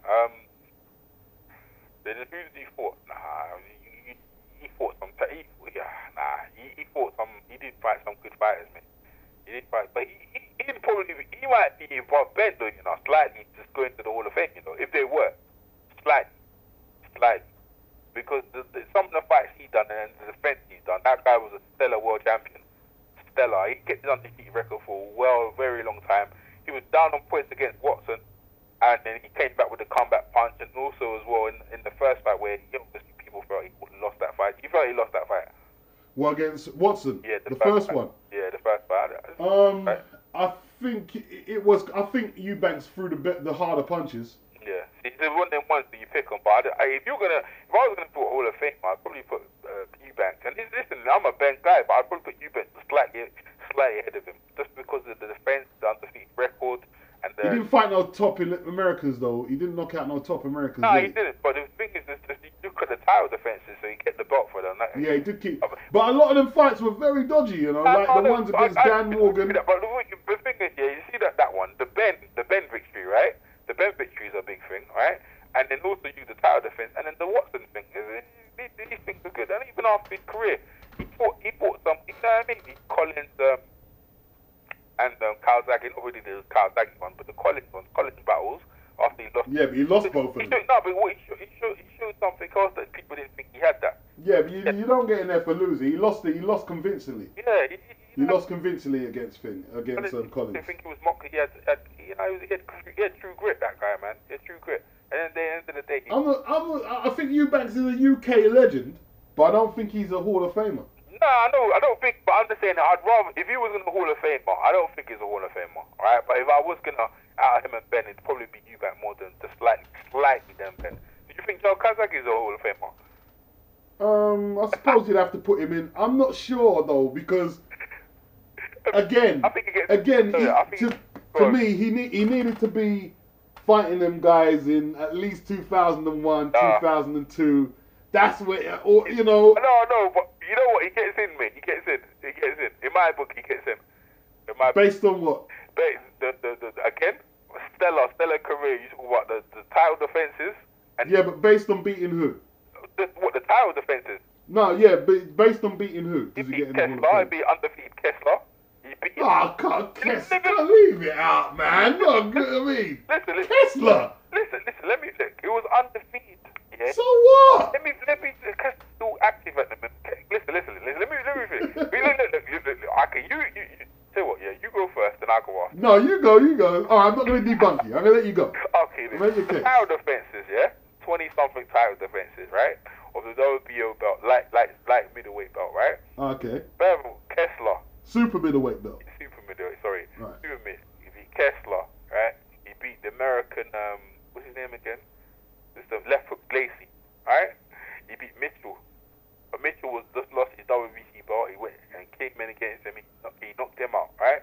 That's that. Then you go out. Then he moved up to light heavyweight. Then he faced Bernard Hopkins and then Roy Jones, yeah? Yes, I agree. He didn't face them, but look what Bernard Hopkins has done ever since that fight. Look what Bernard Hopkins has done ever since that fight. He should have fought them both in their peaks. Yeah, I agree with that. But they're still Hall of Famers. He beat 2 Hall of Famers on your resume. If you beat Hall of Famers on your resume, you have to be considered, and he's still undefeated, left the game undefeated. You have to consider him a Hall of Famer. You have to consider him a Hall of Famer. Right. I don't really listen. Let me. All right, go. I don't necessarily agree with it. But then if you talk about the resume, talking about what he's achieved, still keeping an undefeated record, then I have to say, yeah, he's a Hall of Famer. Go on. Okay, all right. Now here comes the debunk. Right? Kessler's biggest win was against Marcus Bayer. Ooh, really? Okay. But Marcus... Robin, no. You had your turn. Now it's my turn. Right? Let me debunk this. Let me debunk. Right? Robin Reed, right? Beat Joe Calzaghe. Didn't get the decision. Robbery. Right? Robbery. I see that fight, but go on. Right? Bernard Hopkins fight. Robbery. The left hook Lacey fight. Who said left hook Lacey? I predicted way beforehand. Why is everyone building? He's going to win this easy. This guy is one of the most limited fighters to get hyped up like that. He had one punch. I saw him several times, and I was just underwhelmed. He had a really good physique. And you see, that's what they do. Oh, look how muscular this guy. He must be. No. It wasn't that big a victory. And a lot of people in America knew that Lacey was going to win. Lacey was going to win. Because going to lose, right? But I remember ITV were hyping that fight up. They hyped it up. Like, oh yeah, because he had a belt. Sometimes having a belt doesn't always qualify you to be hyped up. And this was one of them occasions, right? Did he really win the Hopkins fight? Yeah. You think he won it? Are you talking about what I feel, or what actually happened? Yeah. What do you think happened? He got knocked down. Yeah, and Kawasaki and Kawasaki got knocked down, and then Hopkins was complaining about this and complaining. Yes, I felt he won that. Hopkins, he could have. Yeah, I felt he won that. He volume on volume. I think he won that fight. That one, I definitely think he won that fight. I suppose at the end of the day, like you said, you're gonna have to go by what the judges' decisions are, and you'll have to put him in there. Yeah. But he's one of them guys who's in there. But I've got that that got a little bit of scrutiny on it. Yeah, I mean, I still got the scrutiny. See, the thing is, we were discussing something. Yeah, I know about my opinion because my opinion. If you ask my opinion, I say no. But then I have to go by what. You wouldn't put him in there? No, I wouldn't put him in. But I know the truth. The truth is, he's there. He is the Hall of Famer. I just feel he is. Because the thing is, look. See the thing is, yeah. Like, look, in my own opinion, if you ask me, no, he isn't. But then I have to, because we're talking, and I actually think about it. What's he achieved? And what's his achievement? What he hasn't achieved? Then you have to say, yeah. You have to honestly say, yeah. I mean, alright, let's talk about something more relevant, right? Okay. Actually, right now. What do you think about Arturo from the Gay going to the Hall of Fame? This is something right now being debated by all the top boxing pundits. So you might as well debate that one. You go first. You see, what we're gonna have the Hall of Fame. We're gonna have to define what it means. Is it just resume? Because if it was, it would probably lose a lot of luster if it was just resume. What you have to, does it count that he was able to bring a lot of fans into the game? Does it count that he was able to build a lot of revenue? Does it count that he was probably able to sell a lot of pay-per-view seats? Does it count that he was able to get a lot of ticket receipts on the gate of fights? I mean, we have to take that into account. Because you can't just sell a fight on, you can't just keep boxing alive by resume. I know it's horrible to say it, and I don't like to say it. I like to think of myself as a purist, but we have to be practical. In business terms, he's a Hall of Famer. Maybe not on resume, but in terms of business and generating money and interest and excitement to the game, you have to say entertainment value, yes. Resume value, no. I say no for everything. No for everything. Okay. Big no for everything. I'll tell you why, yeah? Right. This is what I'm talking about, right? So there's one, you've got title defenses, this is my opinion, and you talk about in-ring stuff. Out-ring stuff, in my opinion, this is my opinion, ain't got nothing to do with boxing. Not much. The Sylvester Stallone got in there because his impact of that one movie was global. It was undeniable. But then you talk about why, I mean, you got ring announcers in there and this and that. Then, yeah, you can get Stallone in the Hall of Fame for that. But Arturo Gatti is a boxer, right? Yeah, he brings in that. But a lot of fighters done that. You've got, what's his name again? Boom. Mancini. Yeah, Boom Mancini. Is he a Hall of Famer? You see, is he a Hall of Famer? On resume? I don't think he is he? No, not on resume. He should be a Hall of Famer, shouldn't he? When you think he'd be a Hall of Fame over Arturo Gatti? Isn't Boom Mancini in there? No, I don't think so. I don't think he's a Hall of Fame. I'm not too sure. Maybe if he is, yeah, then if he's in there, then Gatti will probably have a better. Mancini had good wins, but he didn't have no elite wins. No, but Mancini. Yeah. He had some good wins. He had good wins. Good title defenses. Yeah, but who? Tell me who he beat. He beat people like Bobby Chacon, who was popular, but he wasn't elite. when he lost to Livingston Bramble twice, yeah. Right? Camacho outpointed him. He was good, but you know. That's after the Duke of Kim lost after the murder thing. Huh? That's after they murdered the Korean, isn't it? Oh, Duck Koo yeah, Kim. it was never the same after he learned the Korean, and he fought Alexis Arguello. You know what I mean? And he got knocked out by Arguello. Yeah. But my own point is, this is what I'm saying. If he's in there, then Arturo Gatti will get in there, and it doesn't matter because if Gatti's in there, Mancini should be in there. Yeah, if Mancini's in there right now, then Gatti will get in there. Yeah. That's what that is. But in my opinion, right? I'd probably put more Mancini than I would put Arturo Gatti. I just think Arturo Gatti, the losses he shouldn't have lost, some of the losses he shouldn't have lost. Yeah, he's a blood and guts and this and that. If you put Arturo Gatti back in here, he'll be that. He'll just be an alright fighter. He's not a Hall of Famer. When you talk about Hall of Fame, you talk about exceptional guys that. Still like we talk about Joe Kazaki, so you can put them, take them out and put them in another era, and he'll fare pretty well. You know what I mean? It'll be a close fight. You might put him in and thinking who's going to lose, or he might, you know what I mean? But if you talk about Arturo, you know straight out he's just going to lose. He's just going to get. Is Mickey Ward in there? Pardon? Is Mickey Ward? What about Mickey Ward? No, he's not in the Hall of. No way. Because would Gatti be as big as he was if there was no Mickey Ward? Yeah, he would have. He did big Mickey Ward because it was a fantasy fight. You just loved it. That trilogy built really sort of like. Actually, hyped. That video was overhyped. Yeah, of course it was. Of course it was. The two. Everyone knows that. Actually, the two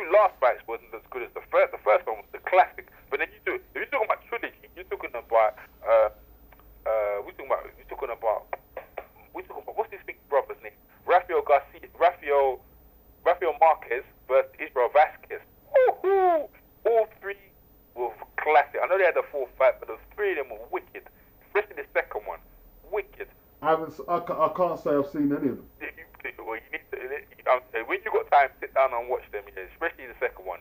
I watched Marquez against the guy who Donaire beat. That's all. Who's that?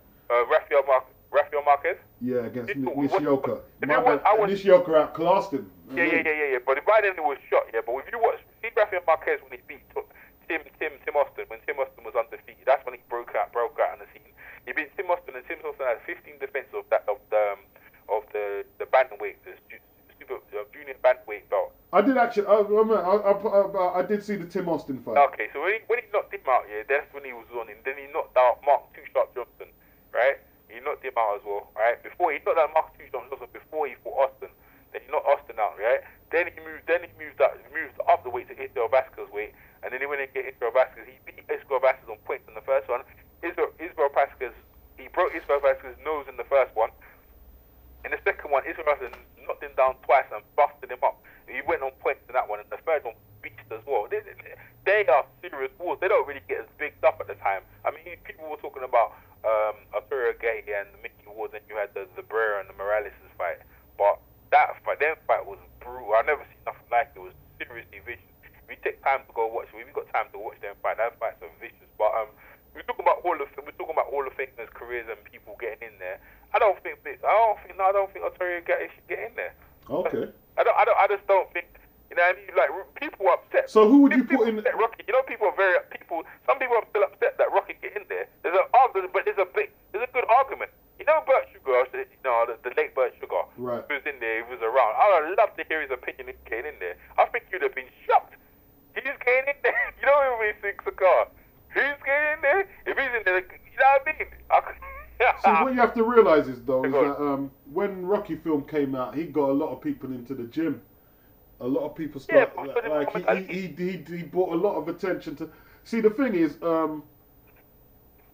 if the Hall of Fame is going to get sponsorship revenue, and it's going to have a profile and keep going, I'm not saying it's right, but I'm not sure if just putting fighters in by their resume is good enough, because trainers go in there, yeah. When you refer to, let me finish my point. You have trainers in the Hall of Fame. Yeah, I know this. Right? They don't box. Yeah, I know, but I understand about trainers and ring announcers and Harry Letterman and certain people getting in there. But this is what I'm saying. It becomes like the WWE Hall of Fame, where everyone gets in there. You know, Mike Tyson's in the WWE Hall of Fame. That's what it's becoming. It's becoming a joke. It's becoming a joke. You know, the New York boxing thing. You know, there's different Hall of Fame. There's the major one. They got New York City Hall of Fame. There's different Hall of Fame. You see, it's not just boxers who make the sport. Pardon? It's not just boxers who make the sport. No, I know that. I agree with you. Other things, but when we're talking about Arturo Gay, I say no. I say no. I don't think he's. I know you look. I get where you're cut. See, but the thing is, yeah. I don't think we should take the Hall of Fame that serious, because we have pound for pound rankings when it's just based on pure boxing. The Hall of Fame, you could argue that it's a different. I mean, these guys are famous. It's not just the Hall of Fame. It's not pound for pound rankings. So it's about the people who have resumes, boxers who have good resumes. But you have to include the people who keep the sport going. You know, able to generate interest in sport and keep it going. They can't be discounted. And I suppose that is. What the Hall of Fame is trying. I understand it to a degree. I do understand. Listen. See, I understand all that. Yeah, but you see, like me, like. You just want to keep it pure, just boxing. Yeah. No, not pure. No, I agree. Like, Jimmy Levy Jr. Senior, he's in there, right? Arthur Mechanic Jr., Arthur Mechanic Senior's in there. You know why they're in there? You know what I mean? You know why these guys are in there? They're Hall of Fame refs. People talk about Joe Cortez. I like Joe Cortez. People can't stand it. I like Joe Cortez. People don't like him because of the Ricky Hatton fight, and they didn't let Ricky Hatton get up close and bar Mayweather and hit him with elbows and whatever. That's why people are upset with Joe Calzaghe ever since then, and also with the Ortiz thing, how the Ortiz thing went down. But before that, there's no problem with Joe Cortez. I think that people they just like Richard Steele. They just want to argue with Richard Steele. Richard Steele's one. It still bothers me though. I'm not gonna lie. Well, the Bbandrhymes fight. Yeah, it was a bit armless. Listen, my mum watched it. He's not a big boxing fan as me. He watched that and he's still. When I mention his face turns pale. His face is pale, bro. He's a black guy. His face turns pale. That one is. It was arms ass. Pardon? That was bad. That was bad. It was bad. Listen, and then you right because I saw the HBO version, innit? Not the actual fight. You know the HBO one, 20 years of HBO, 30 years of HBO.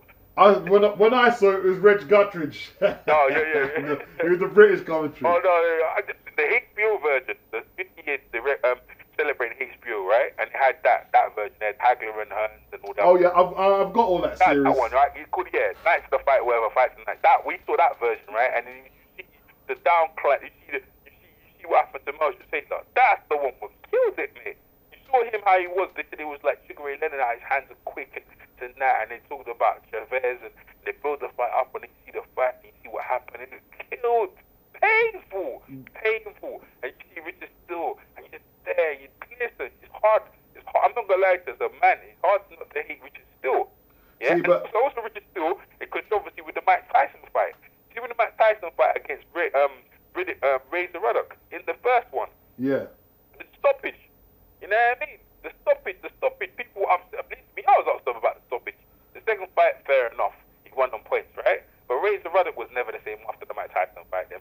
Oh, Mike Tyson busted him up. Yeah, he was. But you see the Meldrick Taylor fight. Yeah. Richard Steele was wrong for stopping it, but Meldrick brought it on himself. His style of fight in Philadelphia. Yeah, what was he doing in the last round? What the fuck was he doing? No, but they told him in the corner to... George Benton warned him. Who told him? They warned him. Don't take no chances with this guy. No. They got the footage, mate. They got the footage.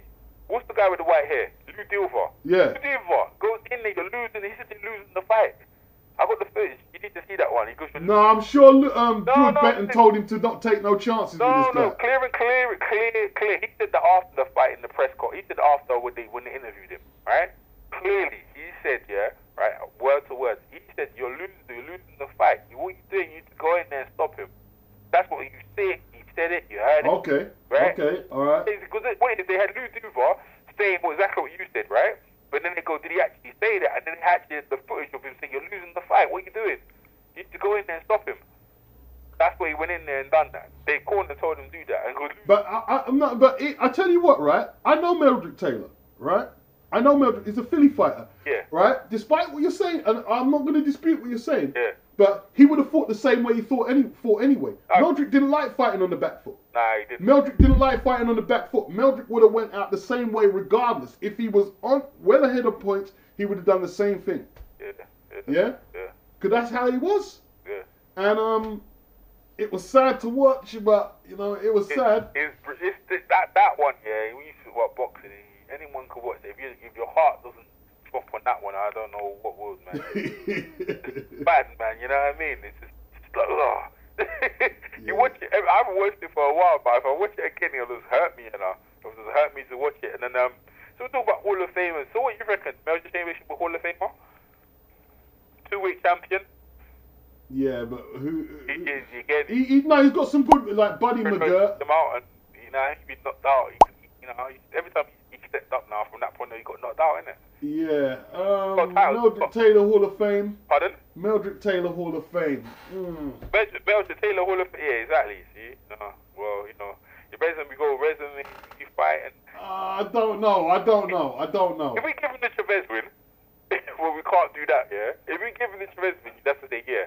Because if he beat Chavez every single round, just the last couple of seconds, you could give him that, but that's not what happens. You know the thing about us boxing pundits, yeah? Yeah. We take away from boxers when we say, he didn't win that. Because the record says that they did, so that's what happened. But we feel, but it's just our opinion. But the record is set in stone. I've never. Yeah, that's right. The records are set in stone. Yeah. Have you seen any records been overturned? Blatantly over. I don't know. Okay, there's one record overturned. Kind of the Hopkins and the Dawson, where that was kind of no good. Well, Chavez Senior has had a fight overturned. Who did? Chavez Senior. Chavez Senior. Yeah. Is it? Yeah, he had a fight. It was scored either a technical draw or a technical decision. and they overturned it to a win. So because they were trying to get him to win 100 fights on the trot unbeaten until Frankie Randall snapped it. But yeah, he had a fight overturned. Okay, see, that's how they are. But not many though. Not many. Usually it's the extent, but it's like Manny Pacquiao versus Marquez in Marquez 3. Everyone believes that, but I won't believe that. It looks like Marquez won the fight, and it is what it is. So we have to try and, even though we our own opinion, set our own opinion, but you know what I mean. This is what I try to. This is where boxing's great about things, where we can just debate about them sort of things. Yeah, the human, what we see is human thing, and what is actually factual, what's laid down in print. You see, but it's not just us who do it. It's the Ring magazine do it. Yeah, with Manny Pacquiao, they've been doing that. Yeah, I know. Manny Pacquiao is the most talked about. Him and Mayweather is the most talked about thing ever in the whole of boxing history.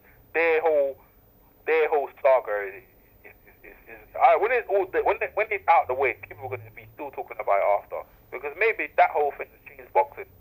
How boxers think about themselves and how boxers have changed themselves, it's affected everything. And that's the new age of how boxers think.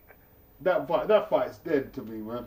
That fight, you think so? Yeah, that fight. I don't care about that fight. Right. Because they don't care about it, so why should I? What about, listen, when Lewis and Tyson fought, you didn't care about it, but you still watched it. You know what I mean? If it happens, I'll watch it. I'm not saying, but you must care about it. You must care about it because you're gonna watch it. No, but if it happens, to me, I don't see it happening, so I don't really. Oh, okay. I don't focus on it. Yeah. I don't see it happening. So. Let's go back on the Hall of Fame thing. Then. So we go down the list now. So at a minute.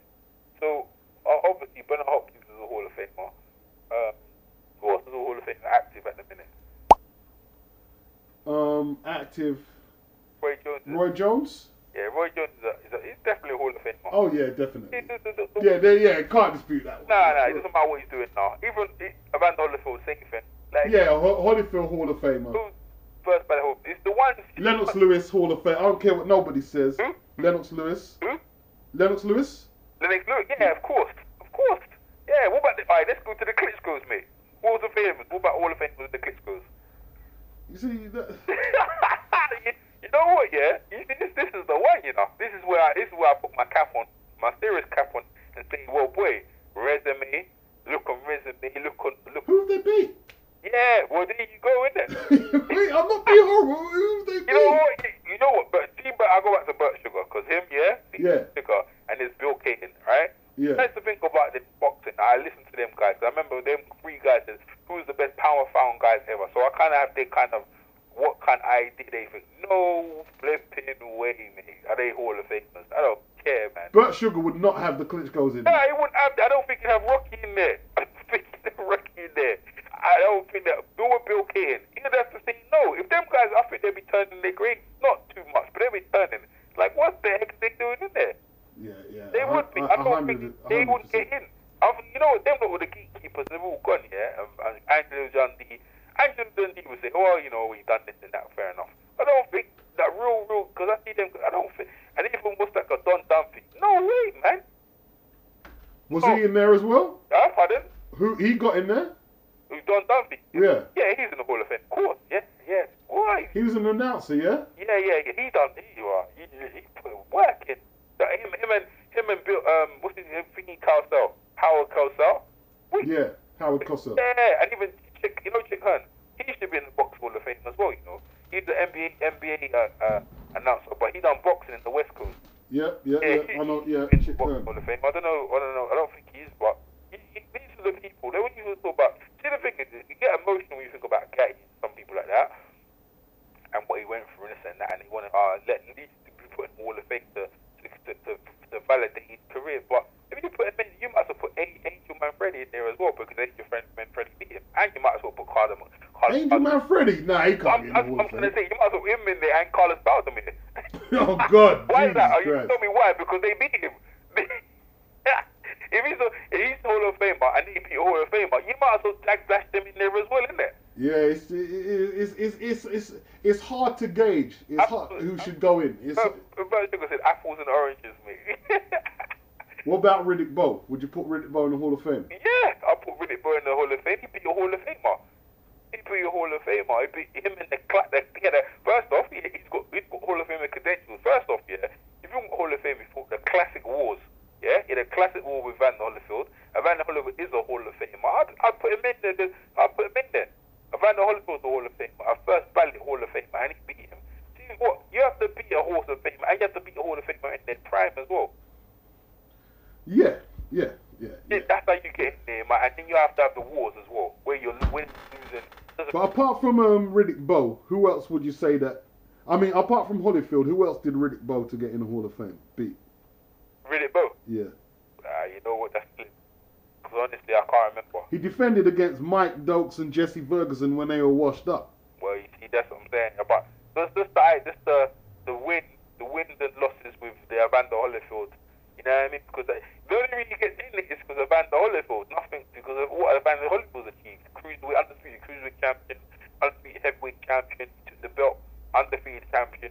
And the thing is, when I say that, Riddick Bowe is my favorite heavyweight. I think he to me, he had the most tools that I've seen a heavyweight have. I'm not saying he used them the best, but you know what I mean? As far as infighting, the uppercut inside, boxing outside, It was bad, man. you know what I mean? His jab was just like, he didn't know him, you know what I mean? Yeah, He was a bad heavyweight. He was a proper heavyweight. But he had no weaknesses, mate. He had no weakness. I mean, but look, but if you think about him and George Foreman, that would have been a good fight, nah? he would have mashed up Foreman. You think what? He would have broke up Foreman. I don't think so, mate. He would have broke up Foreman. I don't think so, man. I don't think so. Listen, Foreman couldn't. But they won't Hall of Famers, we might as well leave them, but I don't think so. That would have been. I tell you what, right? I tell you what. I see Ron Lyle staggering George Foreman, and Lyle's jab, right, was nowhere near it. Riddick Bowe would have hammered Foreman. I'm sorry, George. You know what I mean? You're a Hall of Fame, you're all-time great. But if you fought Riddick at that stage there, he would have smashed his head in. There you go. That's the point. At that stage, I'm talking about the George Foreman before the Ali. That's a tougher call. That's a tougher call. That's what I'm talking about. That's a tougher call. You see, but even then, you'd have to put Foreman as a favourite. But yes, mate. Riddick is the more skilled fighter. Pardon? Riddick's the more skilled fighter. Yeah. But you know what? Yeah, this is what I'm saying. Yeah, I agree. But this is what I'm saying. This is reasonable. See, Riddick was reasonable to go in all the things than you would Arturo Gang. Because the guy he fought in the wars with Mickey Ward, he's not a Hall of Famer. He's got more losses than I don't know what. But it's not because of losses. He was a great action fighter. There's a lot of great action fighters. But at least with great action fighters, they have to be the reason.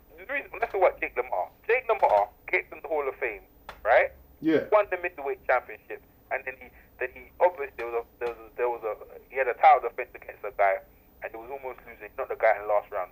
Great stuff, fine, yeah. Yeah. And the reason why he gets in there, right, is because he beat Sugar Ray Robinson, and he got the middleweight belt, and he had some classics. That's enough to get him in there. That is enough to get him in there. How much did he beat Ray at once? Out of how much fights? Yeah, he beat Ray at 7 fights. Yeah, one fight he won, you know what I mean? Still beat, and the thing is, it was a close point, but he still beat him. Yeah, but out of 7 fights, you know what I mean? Listen, bloody hell! But he's a middleweight champion as well, right? And he defended it a couple of times, more than a couple of times, sorry. Yeah, I don't really have the exact count of how many times, but he was good enough to be a Hall of Famer. See, Vince 06 said something very telling. Yeah, go on. He said, normally when you beat a Hall of Famer, they normally pass their best, because by the time you're a Hall of Famer, the only reason you're a Hall of Famer is because your resume is almost stacked and finished. Yeah. Right? You can't say you fought a Hall of Famer midway through his career. No, but they weren't. You hear what I'm saying? No, I agree, but they weren't Hall of Famers when they fought. But then after you look at their career, then you could actually say, look down the list, you say, yeah, he's a Hall of Famer. You say he's a Hall of Famer. The Sugar Ray Robinson, you wouldn't even, without a doubt, you see, I'm not sure how valid it is to weigh up someone's resume by how much Hall of Famers they fought. No, but listen, yes, you have to go there. If you click that Hall of Famers, then you got to get in there. If you click that you can't put Danny Williams in there because he beat Mike Tyson. No, you can't. But if Danny Williams beat Mike Tyson and beat the Klitschko, you might have been thinking about it. You see, because even with the Klitschko's, say you have to put them in really because they've cleaned out the division. Yeah, exactly. You know what I mean? You can't say it. Alright, Robert, this is what I'm gonna say to you. Is that you beat the Hall of Famer, alright? And what do you do after that? Like, see that man like what's his name again? Who's the player not that Lennox Lewis the first time? Oliver McCall. Okay, see Oliver McCall, so not that Lennox Lewis. If he carried on defending the belt, right? Then you get him in. That's what I said about Joe Calzaghe when he beat Eubank, right? Hall of Famer, well, no, it's not a Hall of Famer. Fred, he would have been talked about as a Hall of Famer, maybe not. Beat Eubank and defended that many times and continued. You know, that's Hall of Famer stuff right there. You know. Yeah, it's a very contentious one. Yeah, I agree with you. Who else we got as a Hall of Famer that we could debate about? Terry Norris is no doubt Hall of Famer, right? Terry Norris, yeah, 100%. Yeah, and then who else we got down the list? He's one of my favorite fighters of all time, actually. Yeah, definitely, I agree with you. He just had the meanest streak. That's what they said about him. He was just vicious, man. That's what they said about him. What about Michael Nunn? Michael Nunn. Yeah, Hall of Famer. Good fighter. Good fighter. He's in jail for selling drugs, you know. Pardon? He's in jail for drugs. Wait, he's still in there? He's been let out already, man. Wait, no, he was on some serious charges, you know. Silly guy, you know. He was trying to do some Scarface shit or something, man. He's what? What? He was trying to do some Scarface shit, some big drug charges. Stupid, man. Selling drugs, yeah. Hall of Fame. Yeah. I remember when he knocked out Sumbu Kalambe. I remember when he outpointed Iran Barkley. Sumbu Kalambe, that's the guy just beat Mike McCallum, right? Yeah. He beat, and after that, then Thingy beat him, knocked him out, yeah? Yeah, I remember him beating Frank Tate. You know something? Yeah. He was really good. I think he could go in there. Yeah? Yeah, I think Michael Nunn was a really good fighter. Oh, I think I thought he was a really good fighter. I don't think he cuts it, you know. Huh? No, I don't think he cuts it. No, he beat Kalambe. Two-weight champion. He was the first. He beat Kalambe. He lost to Tony, and Tony. Tony knocked him out. Yeah, he lost to Tony, and then he won. But he won a title after that. He won a super middleweight title after that. He won a middleweight, and he won a super middleweight title. But then, like, who did he win the super middleweight title of? And Frank Tate was an unbeaten Olympic gold medalist. Yeah. And he took his title. He took his title, but then what did Frank Tate do after that? Who did he fight after that? Yeah, but he had a title. The thing is, the thing is, you can't. If a man's took a man with a legitimate title belt, you can't really say, well, who is he? Because he did have the title. I agree about that, but see, when you get all of it, this is it. Right, winning the world title is one thing. The wars is what. If you had rematches with Tony backwards and forwards, that gives you another thing in there, especially with someone like Tony. Then after that, you win another world battle, but who did you fight after that? You know, in this day and age, you can't. You know, in them days in the 50s, right? In the 50s, 60s, 70s, and so on. Yeah, you could do well, but you're a genius because there was no middle belts in there. There was no light middleweights. And you have to remember that there was a straight jump from welterweight. Yeah. You know what I mean? Straight weight to middleweight, from lightweight to welterweight, and you know him, and these guys are big. You know what I'm saying? So that's why people say, let's see, talk about Henry Armstrong had three belts in them time, then defending all of them at the same time. Sick, and Sugar Ray Robinson. Yeah, but that's only because he was allowed to it. Them things were allowed. Like, you know, the fight schedules were different. Yeah, I know. So it's hard to blame our fighters today that they're not doing that. They can't get them schedules. No promoter is going to allow them to just jump fights without promoting. They won't even be allowed to do that. Nah, I know that. But listen, this actually doing that here. The nearest person that you would say is Manny Pacquiao, but I disagree. But look, in this day and age here, from welterweight to middleweight to light heavyweight, which Sugar Ray Robinson done. It's madness. It's madness, man. It's madness. That's some serious weight. Yeah, it is. But at the same time, it's not the fighter's fault that they put between light heavyweight and middleweight, super middleweight. It's not these fighters' fault. It's their fighters, obviously, but they weren't making the money with Henry Armstrong, so they obviously Then So we can't always just keep saying that he jumped from featherweight to lightweight and missed out because he had to. There was no other option. yeah, right? he wasn't making The no. fighters today, they can't do that. No. I mean, they can do it, but they have the option to go from featherweight to super featherweight, then to lightweight. Yeah, it's dangerous, man. Henry Armstrong didn't have no choice. Yeah. So can we really blame the fighters today? It's like if the referees are told, well, look, you got to keep an eye on stopping the bouts early. It's not the fighters' fault, right? And when we talk about fighters like Archie Moore, oh, he's really great. Look at the fight when he was got knocked down 7 times and he won it in the 13th or 14th, 15th. Well, we don't get 13 or 14th or 15th rounds no more. The fights stop at 12. It's not these fighters' fault in a way, right?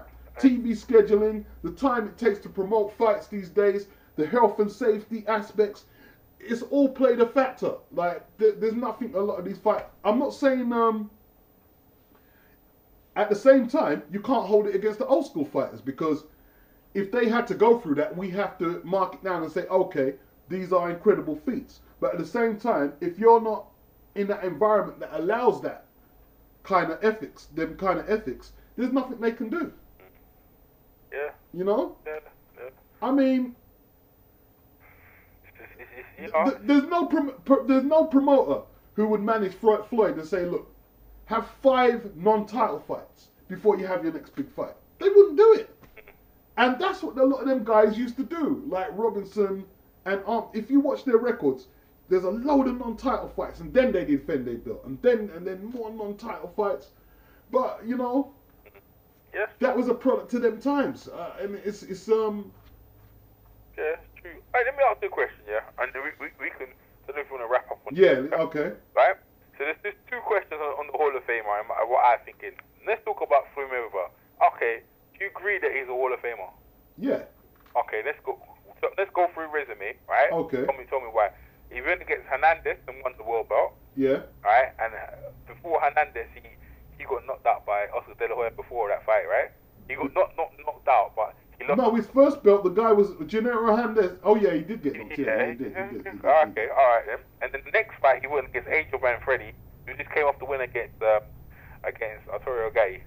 Right, that was a good win, but people were trying to say that It was a very good win, actually. There was the stoppage. Stoppage. He didn't feel like he got stopped. That was no premature stoppage. Nah, that's what he got hammered. I don't agree. Listen, I know what happened, but I'm just saying, Angel Manfredi believes that. Oh well, he would. Yeah, but he could have continued though. He could have continued. Well, and get put in the morgue. When do you stop? When should we stop fights then? Diablo, he's the type of guy, type of fight. He looked like he's the type of person like. He got banged up. Yeah, he don't mind. Right, he got banged That's up. why he can't speak now. You know, he's doomed now. You know, from Indiana, he can't. He's slurred up and everything. You know? Yeah, Floyd banged him up. Okay, alright. So from that fight after, he had a couple of lightweights before he got to the Corrales fight. And with the Corrales fight, Corrales moved out of the division and then thought, I might as well come back, and came back into the weight. He had arguments as well. Obviously, he had the whole thing with his. Yeah, bottom line is Floyd wiped him away. Yes. Bottom line, Floyd wiped him away. You know, all right. Okay, you beat him. All right. Then we move up to lightweight, and we got the Castillo fight, and this is where people make me sick. Did you see that fight? The Castillo fight. The first one. You see it? Yeah, Floyd won that. Yes, he won it clearly. Yeah, he won the first fight. I don't care what nobody says. He won the fight. People trying to say he lost that fight. He didn't lose it. No, of course not. Of course not. I won it clearly, and he definitely cleared him out in the second Yeah, fight. he won both fights clearly. Yeah, and then after they had a fight against a guy from Colombia, and then he had another fight with Philip Ondo. Yeah, where Ondo was like, he only had 1 loss, and that was years ago in his career, against Howard Winston, and he beat Philip Ondo. Then after that fight, I think he moved out of the division and he moved up to light welterweight, where his first fight in the division was against Shamba Mitchell. Is that correct? No. Yeah, Shamba Mitchell. Was it Chop to Corley? It was Chop to Corley, innit? Yeah, probably Corley and Mitchell. Corley. He had a fight in that division. That was welterweight when he went against Shamba Mitchell. Yeah, Chop to Corley, and then after Chop to Corley, who did he go? He had another fight with some other guy, and then he went against Arturo Gatti. Is that right? I can't remember the exact resume, but you're along the right lines. Okay, that's it. Arturo Gatti, he got fights before Arturo Gatti was on a run. I know he was on a run, but Arturo Gatti got knocked out by Oscar De La Hoya, got knocked out by Angel Manfredi. Yeah, it was just a showcase fight. It was a showcase fight. So he beat him. Okay, then so after from the THROWBACK fight, moved up to welterweight. First fight in the division against Shamit Mitchell, and then after that, the second fight. Which a lot of people were saying Shamit Mitchell was going to beat him. Yeah, alright, yeah, he stopped him. He stopped Shamit Mitchell. Alright, and that's the same Shamit Mitchell, by the way, lost to Costa Zulu, got knocked out. But I'm just saying, right? Then he obviously next fight after that was against Carlos Baldomir. And Carlos Baldomir, how many losses on his record? I don't even know. Yeah, but he was the champion. That's what I'm saying. You can keep saying that. You have the only person you can fight is the man with the belt. I'm just saying. So we have to say these sort of things, you know. Yeah, I hear what you're saying. Yeah, but he had so many losses in his belt. Yeah, he was a champion. He just beat Zab Judah, right? He beat Zab Judah and Gatti. Yeah. He knocked out Gatti. Pardon? He knocked out Gatti as well. He knocked out Gatti after that fight. But no, you're right. Yeah, you're right. Yeah, he did. Yeah, you're correct. He knocked out. Yeah, he beat Zab Judah and then he knocked out Gatti. Then obviously that was the end of Gatti's career, and then he fought Mayweather. Okay, so Mayweather beat him. Obviously that was a clinic. Mayweather beat clean out. And they were saying, and Manuel Stewart said that Baltimore was going to beat him. Did Manuel? I didn't listen to that. All I know is the fight. I agree with you though. If he said that, that's what he said. Yeah, and then he went against Oscar De La Hoya. Yep. Yeah, when he went Oscar De La Hoya. Now, in that fight, Oscar De La Hoya, who do you think won that fight? What do you mean? I know Floyd. Yes, I know Floyd won. But Floyd won it. Do you reckon?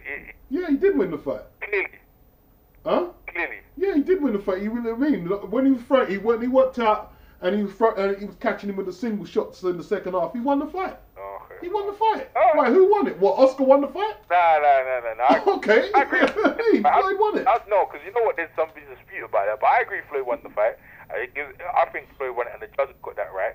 Then after that fight, that's when he said he retired, and then Hatton ran up his mouth, came out of retirement. Undefeated two-time champion, Hatton. Yeah. Undefeated, yeah. Alright, which was good. That was good. There's no excuses there, because Hatton beat Costa Zulu, and he took him out, and Costa Zulu's a Hall of Famer, and Hatton beat him. Actually, we should talk about Hatton in a bit. But anyway, yeah? Yeah. And then from that point onwards, who did he fight after that? After the Hatton fight. Retired, came back, Marquez, first ballot Hall of Fame. But this is Hall of Fame status now, in my opinion, yeah? Right? De La Hoya, Hatton, yeah, because Hatton beat Costa Zulu, in my opinion. Marquez, right? Yeah. And Gennaro Hernandez, that's like 4 Hall of Famers already. What you have to look at with Floyd is how many belts he took and how much trouble did he have in all the fights. He did have trouble, but relatively, you know what I mean, at that level, taking all them belts, all them fights. Against Castillo, he had trouble. Yeah, he had trouble, but he won the fight. Every fight has trouble. Yeah, but he didn't really get tested too much. Because they weren't able to test him. Pardon? Because they weren't able to, that's why. Yeah, because they were testing the most though, out of everyone he ever fought. Not even Costa. I think that's what bugs people a lot, and it's hard for him to get there, is that he has made it look relatively easy. Yeah, but you see the thing is about him, yeah, right? He wanted to fight certain fights, yeah, but he wanted to fight them on his terms because he's a good businessman, right? The fight he could have had with the thing would have been good. The Costa 2 fight would have been a good fight. It would have been a good fight for him, yeah, right? Because up until that point, he dominated each division at that point. He dominated the 2 divisions, the featherweight division, super featherweight division, and the lightweight division, where he beat the #1 guy in the division. Right? There was some good fights in that division he could have fought, by the way, but he didn't beat the man in the division. In the light welterweight, he didn't meet the man in the division. That wasn't the best guy in that division. Look, the thing is, and in the welterweight division, I think he wasn't the best fight in the welterweight division either. The thing is, I've never said Floyd was the best ever. I'm saying he's up there. And look, people can say that Sugar Ray Robinson ducked Charlie, and they can say this, they can say that, they can say, there's a multitude of things people can say. Yeah, and I don't know, man. Because he's still an active fighter, so it's unwritten. But that's the thing now, yeah. And you know what? Just because of the belts, the way he's done it, the record, the defenses. He had in the super featherweight, he got a lot of defenses there. The man who he's done it, you can say, Oscar, would you have him as a Hall of Famer? Yeah, that's what I was gonna go with, mate. Ricky, no way, no, he's not, blood. Ricky Hatton? No, he's not, blood. He beat 1 Hall of Famer, which is Costa Zulu, yeah. But he get me. If you ask Australian people about that fight, Yeah, but that's their bias. They're saying, oh, he fought dirty. Cool, well, he's a dirty fighter. But yeah, he But there's nothing wrong with that.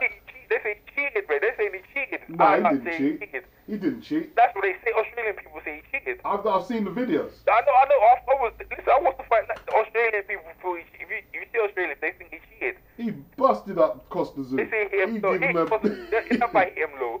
Ricky hit him low, blatantly. Costa Zoo hit him low, bro. So, well, Costa Zoo should have hit him low back. Yeah, he didn't. Costa Zoo's not a type of fighter. No, that's tough. This is boxing. Look, if the referee don't call the infringements and you get mashed up, they say protect yourself at all times. Ricky deserved this victory. I'm gonna give Ricky. I'm not gonna get on Ricky's back for that one. He deserved that victory. Okay, what about pounded him? He beat Louis Cazalo. He barely beat Louis Cazalo. Oh, that was good. I thought Louis Cazalo won the fight. What do you think? He barely won that fight, but Louis Cazalo rocked him up, boy. Shook him. It was close. Pardon? It was close. It weren't close. At the early stages. In the early stages. Yeah. Louis Cazalo won that fight, man. And then you don't want no rematch, bro. Don't want no. What I would say about that fight there. Pardon? What I'll say about that fight, because Colazo was fighting on home turf, he should have got the decision. But he wasn't a big promoter. Nah, that's right. He should have got the decision. Don King was the promoter at that time? Was he? Yeah, Don King was the promoter. Well, Don probably threw him to the He sharks. was trying to get Ricky, mate. Yeah. And Don would do that. Yeah, he did. Louis Colazo. I know. He definitely done that one. So Don King Hall of Famer, yeah? Oh, 100%. Yeah, because really, Rumble and Jumble. And Bob Arum. Yeah. And Bob Arum. Yeah, Bob Arum. Tex Rickard, all them guys have to go in. Tex Rickard, yeah. Of course, the stuff they done for boxing is, yeah. them people, without a question of a doubt. Without, you know what, you don't even like, it's them people, they're going straight in, no talking. Yeah. You don't even talk, you know what I mean? Just, like, off you go, mate, good job. Yeah, Ricky Hatton, I mean, look, even now, him coming back, there's unless, he beats a Pacquiao, but it's really a challenge for Pacquiao and Mayweather, because both of them. Alright, let's talk about Manny Pacquiao, because I don't talk. Manny Pacquiao, Hall of Famer, yes or no? Yeah. Why? Tell me. Beat Eric Morales. Yeah. Barrera, yeah, the Barrera wins. Them two wins alone. Them two fights alone. Yeah, they're all Hall of Famers, isn't it? He beat 3 Hall of Famers. I like the way he beat up Diaz that time. He's done a lot of good things I like, man. But listen. So what we're saying, because this is the big thing hanging over Manny's head, juiced, bro. Oh yeah, the juice is, but the thing is, he hasn't, even in this fight against Marquez, he's not taking the VADA thing. But until it's proven, it's just speculation. Okay, it's speculation, definitely. So on that point, we deduct the juice theory, and we could honestly say that Manny Pacquiao is a Hall of Famer because he beat him. Marco Barrera, in my opinion, he should be a Hall of Famer, and Morales is definitely a Hall of Famer. If you look at their resume, I think both of them, especially Barrera, definitely because Barrera beat Naz. Yep. Yeah, definitely, right? And Morales beat Barrera, and obviously backwards and forwards. But who else did Morales beat to be a Hall of Famer? I was thinking, who else did Morales beat to be a Hall of Famer? Morales. Yeah, who else? He beat Barrera, didn't he? Yeah. And who else? I haven't got the resume to hand, so. I'm going for Kevin Kelly. He cleaned. See, the thing is, he beat Junior Jones. He beat Kevin Kelly, Junior Jones. Yeah. I think what we have to realize is sometimes we can't always just dig for big. Sometimes people just clear out divisions, and sometimes. I can be all the same with you for another. Yeah, but you can only clear out what's there. I haven't got the resume to hand, but Morales cleared out whoever was there. I've got his resume in my head here because I know all his fights in. Yeah, Junior Jones beat Kevin Kelly. Yeah, did he beat Junior Jones? Yeah, he beat Junior Jones. Junior Jones inconsistent. Junior Jones got knocked out, lost his belt, but Morales beat him, and he beat not Johnny Tapia, he beat Ayala. He beat Tony Thingy Ayala, he beat him as well. He beat him on points. You know what I'm talking about? The one who beat what's his name? Johnny Tapia. Johnny Tapia. Yeah, the one who lost to Johnny Tapia. Is it Thingy Ayala? Paulie Ayala. He beat him.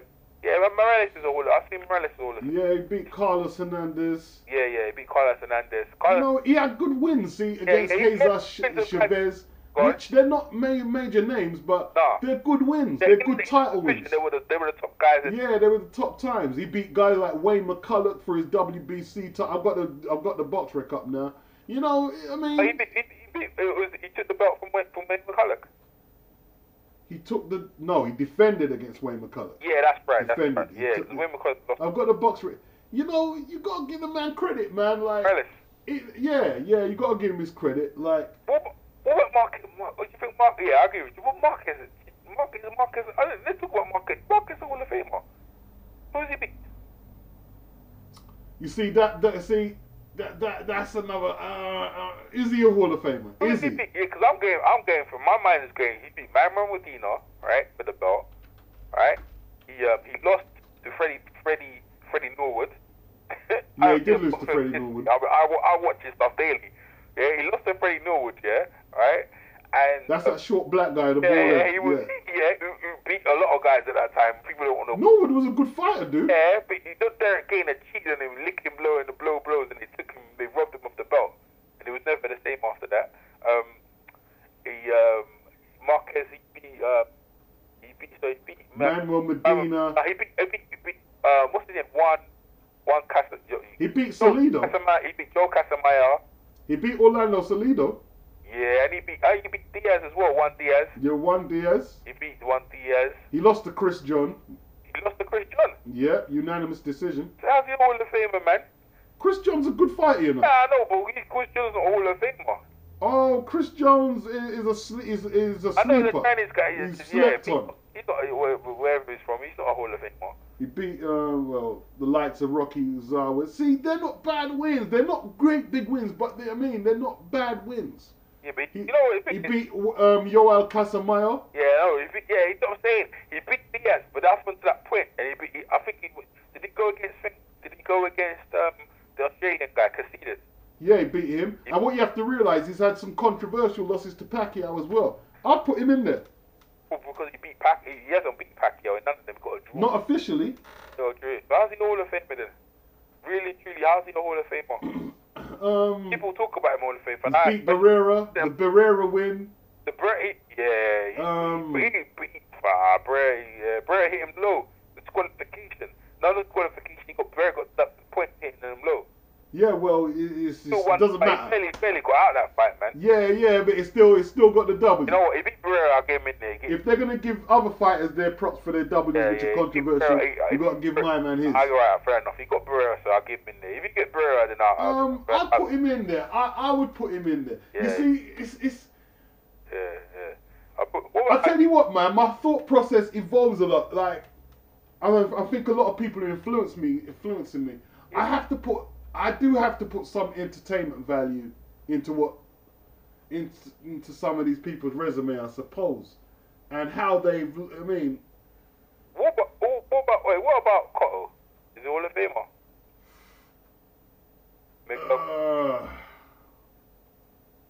Miguel Cotto. He beat a good Shane Mosley. He beat Carson Pino for the WBO. That was a good win. Light welterweight belt. Cotto was a bad light welter. Pardon? Cotto was a rude light welterweight. Yeah. He beat Randall Bailey, and he got knocked down by Jarrett. He got knocked down by.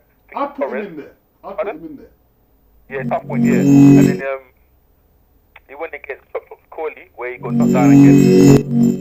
I put him in there. And then he moved up after. I think he moved up after that, and he beat what's that Puerto Rican guy? The one who beat Paul Williams. You know what I'm talking about? No. It's got Quintana. Yeah. Quintana. I'll put him in there. Yeah. I put. You see, the thing is, he beat Zab Judah. Yeah, Zab Judah. He beat Zab Judah. He beat Shane Mosley. I thought I always thought that Shane Mosley had a say in that fight. I'm not saying Matt Mosley beat him. Yeah. But I always thought that fight was close. Yeah. I always thought that fight was close. That's what they say, but is Shane Mosley Hall of Famer?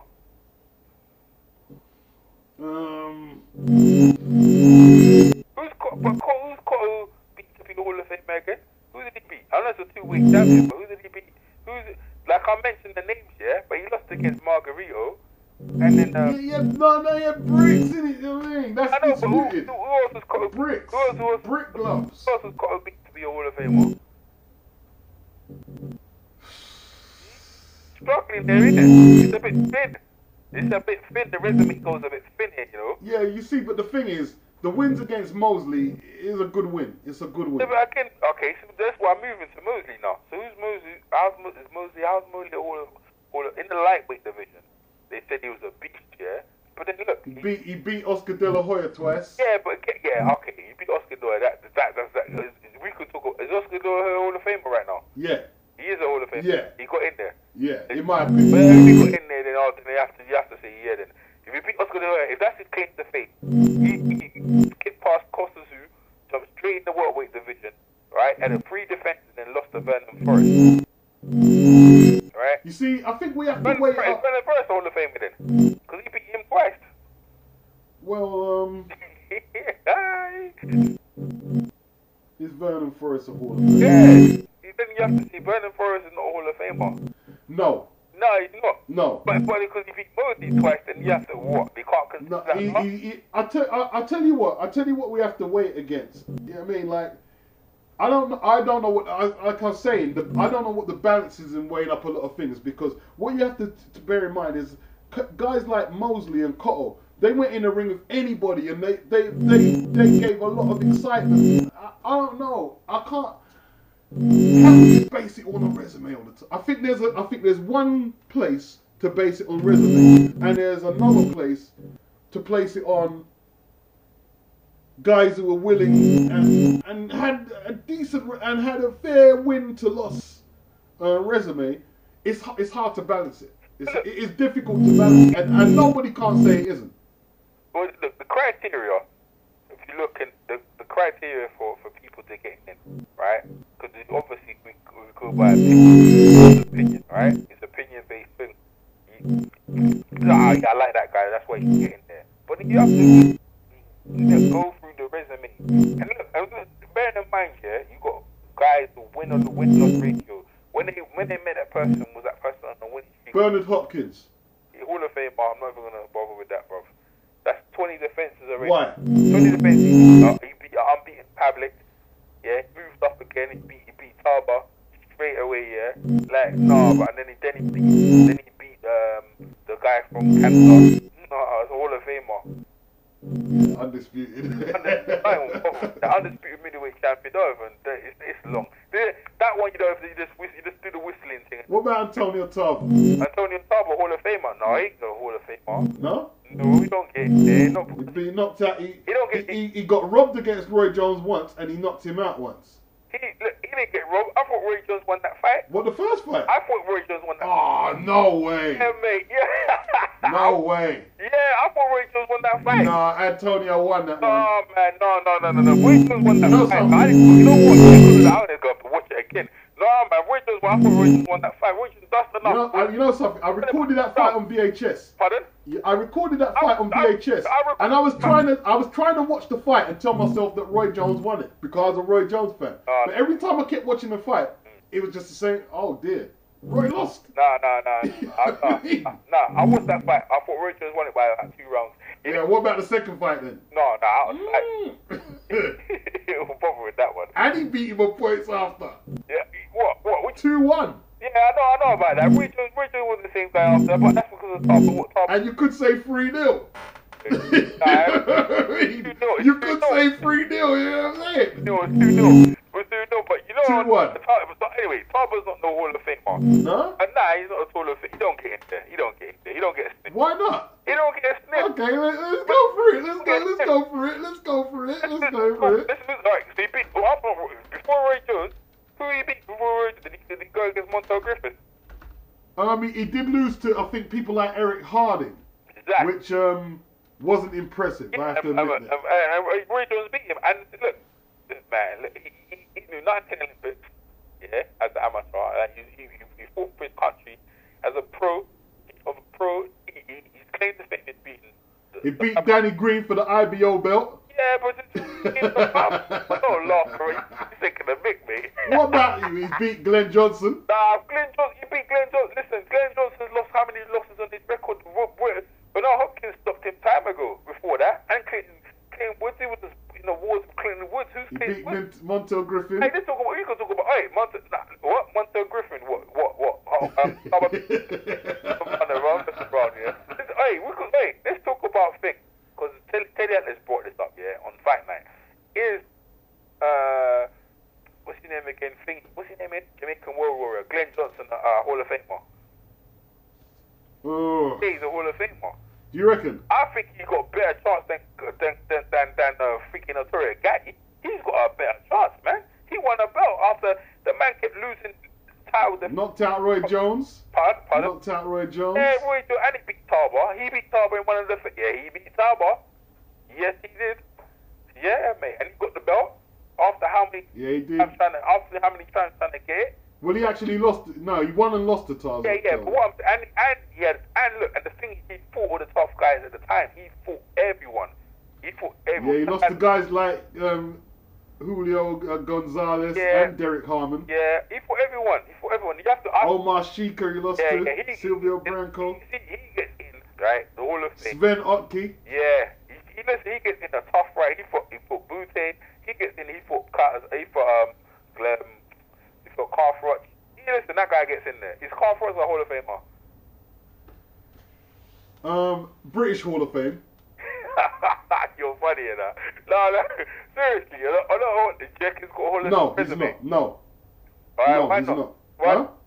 Huh? His biggest wins. wins. Don't get it twisted. No, I know what you're saying. I know. You're playing the advocate. Yeah, his biggest wins are against unproven Bute, very unproven, right? That win wasn't as big as everyone is saying. Yes, it was. How was it? Yes, because, come on. How was it? Who was Bute? Who was Bute? Listen, Bute, yeah. Bute wasn't Bute until when he left Canada. Then he wasn't Bute no more. He was someone else. Bute was built up to be a beast. The body shots, everything, yeah. Against who? Against what? Against opposition he was going against. What? You got me, you know, bruh. You got me there, you know that. I can't even say nothing. You got Glenn Johnson in the top of the Glenn Johnson. Oh, come on, baby. How many times did Johnson get beaten by then? Right? What's his thing? Andrade, what's his name? Thingy Andrade. Andrade, him lucky for get out to that. The referee saved him blood clot that fight. He got lucky that fight. Went in there and stopped him. Huh? In the rematch, he went back in there. Yeah, in the rematch. Yeah. But the first fight, he was lucky. Alright, but you don't think so what? He's not Hall of Famer now? Who, Carl Froch? Yeah. What, for beating Jean Pascal? Yeah, true that. Jean Pascal come on to be a champion, but that's a good win. The Pascal win, in hindsight, is a good win. What?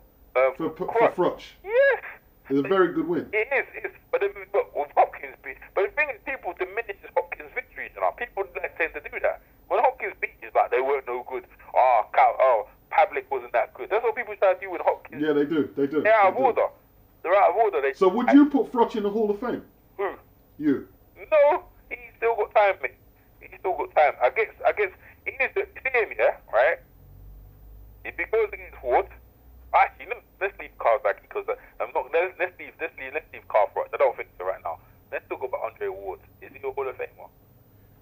I'm gonna put him in there. I ain't putting him in there. I'm not putting him in there. He don't get in there with me, mate. Why not? Nah, he don't get in there. Why not? Look at the resume.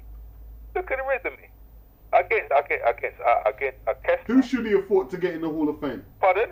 Who should he have fought to get in the Hall of Fame? There's no Hall of Fame there's guys to beat. So what is he supposed to do? He's cleaned out the whole Super 6 competition. Listen, he fought shot bomb guys who've been beat before. So who should he have fought then? What? He's not Hall of Famer. There's no one there. Like, he hasn't got no... What do you mean he's cleaned out whoever's there? Who should he have fought? If he's not in there, who should he have fought? Tell me who he should fight. Tell me who he should fight to get in the Hall of Fame. Yeah, better challenge for me. But there's no one there right now, I'll be honest with you. There's no... If you're going to say he's not in, you've got to name someone a few fighters who he has to beat to get in there. You know what. I just don't think he's a Hall of Famer right now. That's what I think. He probably will, but I don't. He's cleaned out the competition, and he's took out the light heavyweight champion. What else can he do really? Oh, fair enough. Then I have to give it then, innit? No, you don't have to. You don't. No, you don't. No, because you don't want to. No, maybe I'm being silly. Nah, you definitely. No, you've got a case. No. Because a lot of people have made the case, but he has cleared the. You know why? Yeah, because look, see the guys who was fighting, yeah, and I was gonna nitpick, yeah, the opponents he's fought in. Okay, so he beat Kessler. Kessler lost to Joe Kawasaki. And he beat him, and in the manner of beating him, he beat him very, very well. Carthroat said he headbutt him up, and that's why he won the fight. Yeah, he did headbutt him. And then he went against Arthur Abraham, who lost his qualification to what's his thing? Jarrett. Yeah, Andre Jarrett. Alright, right? He went there, he's mine, and he beat him. And then after that, he beat Alan Green, and then he beat Carthroat. Now, Carthroat's win is a beautiful one, mate. I ain't gonna lie. But Carthroat's a Hall of Famer. Then we already agreed about it. The answer is no. Is Chad Dawson Hall of Famer? Then you have to say no. That's why I said I wouldn't put him in there. Yeah, Chad Dawson just came off a win beating a Hall of Famer. What, Hopkins? So, yeah. He was close. That was a close victory. He's lucky he even got that. Yeah. Nah. Dawson won that. Dawson won the fight. Listen. See that? See Chad Dawson. Again, yeah. Look, he beat a Hall of Famer, but Chad Dawson not a Hall of Famer. He's not a Hall of Famer. Yeah, he does. Yeah, no, but he beat a Hall of Famer. No one said he was. He beat a Hall of Famer. This is why I think Ward is not in there. He's not in there. But yeah. So what does he need to do? Who does he need to beat? Stay there, Stella. Just keep defending the belt. If you defend the belt 10 times, then I'll put him in there at least. Just defend it. Because you got to remember, this is the thing, yeah. Like, you talk about Hall of Famer. Okay, you clean out your division. You defend the belt. You unify the division. Unify the division. He's already got like 2 of the belts already. Just gave up one of them. Just you be undisputed. Then you're guaranteed to. He is the undisputed because he won the Super 6. That wasn't under. There's only 2 belts in that. That's not. It doesn't matter. It doesn't matter. But you know what? It doesn't matter. No, actually right because he beat Carthroat and Carthroat beat Butte. Yes. Then you'd have to say he's undefeated, right? So he gets into second pound for pound spot and he's not in the Hall of Fame. Who's in second? He's number 1. Not to some people. To me, some people have still got Manny and Floyd as number 1. Floyd is not number 1. Floyd can't be number 1. Floyd is not active. So how can he be number 1 pound for pound and he's not in the Hall of Fame? Who? Andre Ward. Yeah, because Floyd's been fighting longer. He's been fighting much longer than Andre Ward. No, but I'm asking, how can Andre Ward be number 1 in a pound for pound and he's not in the Hall of Fame? You can't, because you're pound for pound, yeah, like, it doesn't mean you automatically go to a thing. What? Then you might as well put people like, what's his name again? Donald Curry in pound for pound in the Hall of Fame. He was pound for pound. No, that's what they. No, he wasn't. Because Hagler was still fighting. They were saying he was a pound for pound. He was a pound for pound. It doesn't mean he's Hall of Fame. That don't mean. You know what I mean? Come on. What, you think Don Curry was the pound for pound best? Don Curry was pound for pound number best before Fink got him. What, better than Hagler? Don Curry was no, I didn't say he was better than Hagler, but Hagler was fighting when he was fighting. They said Don Curry was the pound for Don Curry. They said Don Curry was pound for pound best before what's his name again? The Jamaican ragamuffin come and done him over. Lloyd Hunnigan. Yeah, he was number 1 pound for pound at the time, and I think he was number 1 pound for pound before James Tony took him out. Michael Nunn. Would I put Don Curry in the Hall of Fame? No, I wouldn't put Don Curry in the Hall of Fame. I don't know, man. After watching the knockout against Milton McCrory, man, that was some of the best punches ever seen in the game. I saw that, but is Milton McCrory Hall of Famer? Nah, but he was a good champion. It was a unification bout. It wasn't that good because Biggie bashed him up. Mike McCallum was a Hall of Famer. Nah, Mike McCallum bashed him up after Don Curry did. Yeah, but right? After. Yeah, alright then. He was undefeated at the time. He was an undefeated champion. And he made about 7 defenses of his belt. Right? And they weren't cherry picking. See, the thing is, them guys weren't cherry picking defenses them times. They were fighting, hard fights. They might not have been Hall of Famers, but they weren't cherry picking defenses. So Don Curry was Hall of Famer? He lost against McCallum. He beat Marlon Starling. He knocked out Milton McCrory. The Asian guy who took the title off was a very good fighter. He stopped there. I don't know. And he won a title after that. Yeah, he did win the title. He won a junior middleweight title. You can put, you know what? I don't know. He beat Gianfranco Rossi as well. Pardon? He beat Gianfranco Rossi. Man, I don't see the guy. You know, I'll be honest with you. The depth of my knowledge on this one is very thin, so I'm gonna have to leave you on that one. But I don't know. I don't know. I don't know. From what you're telling me, you sound like you might scrape it because that's how some. You know what I mean? And I know them times are tough. You know what I mean? Yeah. That was a tough era. There wasn't no joke. Don't joke around. And you had to fight the #1 contender on the shot. Yeah, that's why the ragamuffin got in there. You know, and certain people got in there. So I'll leave that one on that one. I ain't gonna. It's difficult. It's difficult. It's a difficult one. Marvin Sterling victory. You know what I mean? Good victory. Yeah, Marvin Sterling's Hall of Famer, though, isn't it? He's the Hall of Famer right now. Is Marlon Sterling the Hall of Famer? Is Marlon Sterling a Hall of Famer? He's in the Hall of Fame right now, I swear, because he beat the ragamuffin. And Marlon Sterling lost to guys like Pedro Vieira. Right. And it wasn't a good look at the time. When he beat the ragamuffin, yeah, he beat the ragamuffin when it's undefeated, man, and broke up his jaw. Was Lloyd he was undefeated, yeah. Yeah. See, that's why. You see, that's what I'm saying. When you get in there, it's just, they look on undefeated. Look, if anyone beats Mayweather right now, they'll be in contention if they do the right thing after that. That's how you get in there. But then yeah, but what you have to realise, he did beat Thing. He beat Lloyd Hannigan. Yeah. And then he had a few sloppy performances as well. Yeah, I know, but he still have a decent caliber. He was decent. He put a fight. He was a very good fighter. People put him in. People could put Marlon Sterling in different eras. That's way like. But if Marlon Sterling gets in there, Don Curry has to go in there. Yeah, that's what I said to you. Don Curry scrapes in. I agree. I think Don Curry might just sweep in there. You know what I mean? That's what I mean. But then you say that, but Michael Nunn beat Don Curry and so people. What about Mike McCallum? He's in there already. He's 3-weight champion, 3-weight division champion. He's in there. He's in the Hall of Fame now already. So he's already got put in. If we were talking about me and your Hall of Fame, he's already in there. Couldn't beat James Toney or Roy Jones. That was a draw. The first one was a draw. It was a close one. Yeah, he didn't beat him though. Yeah, but this is what I'm saying about the guys he fought. Yeah, Mike McCallum fought Roy Jones and all them people. Right? It's the way he done it. He defended the light middleweight belt for time before he moves up to middleweight. Yeah. He got like 7-something defenses. Then moved up and carried on, and then moved up to light heavyweight and got the belt there as well. So you know what I mean? That guy's a Hall of Famer, 3-weight champion, and defend the belt numerous times. Definitely Hall of Famer. That's how, in my opinion, you can't dispute that. That's what I said about Joe Kawasaki. 20 defenses, undefeated. Yeah, but what about Sven Otke? Is he a Hall of Famer? No, undefeated, and he's a bum.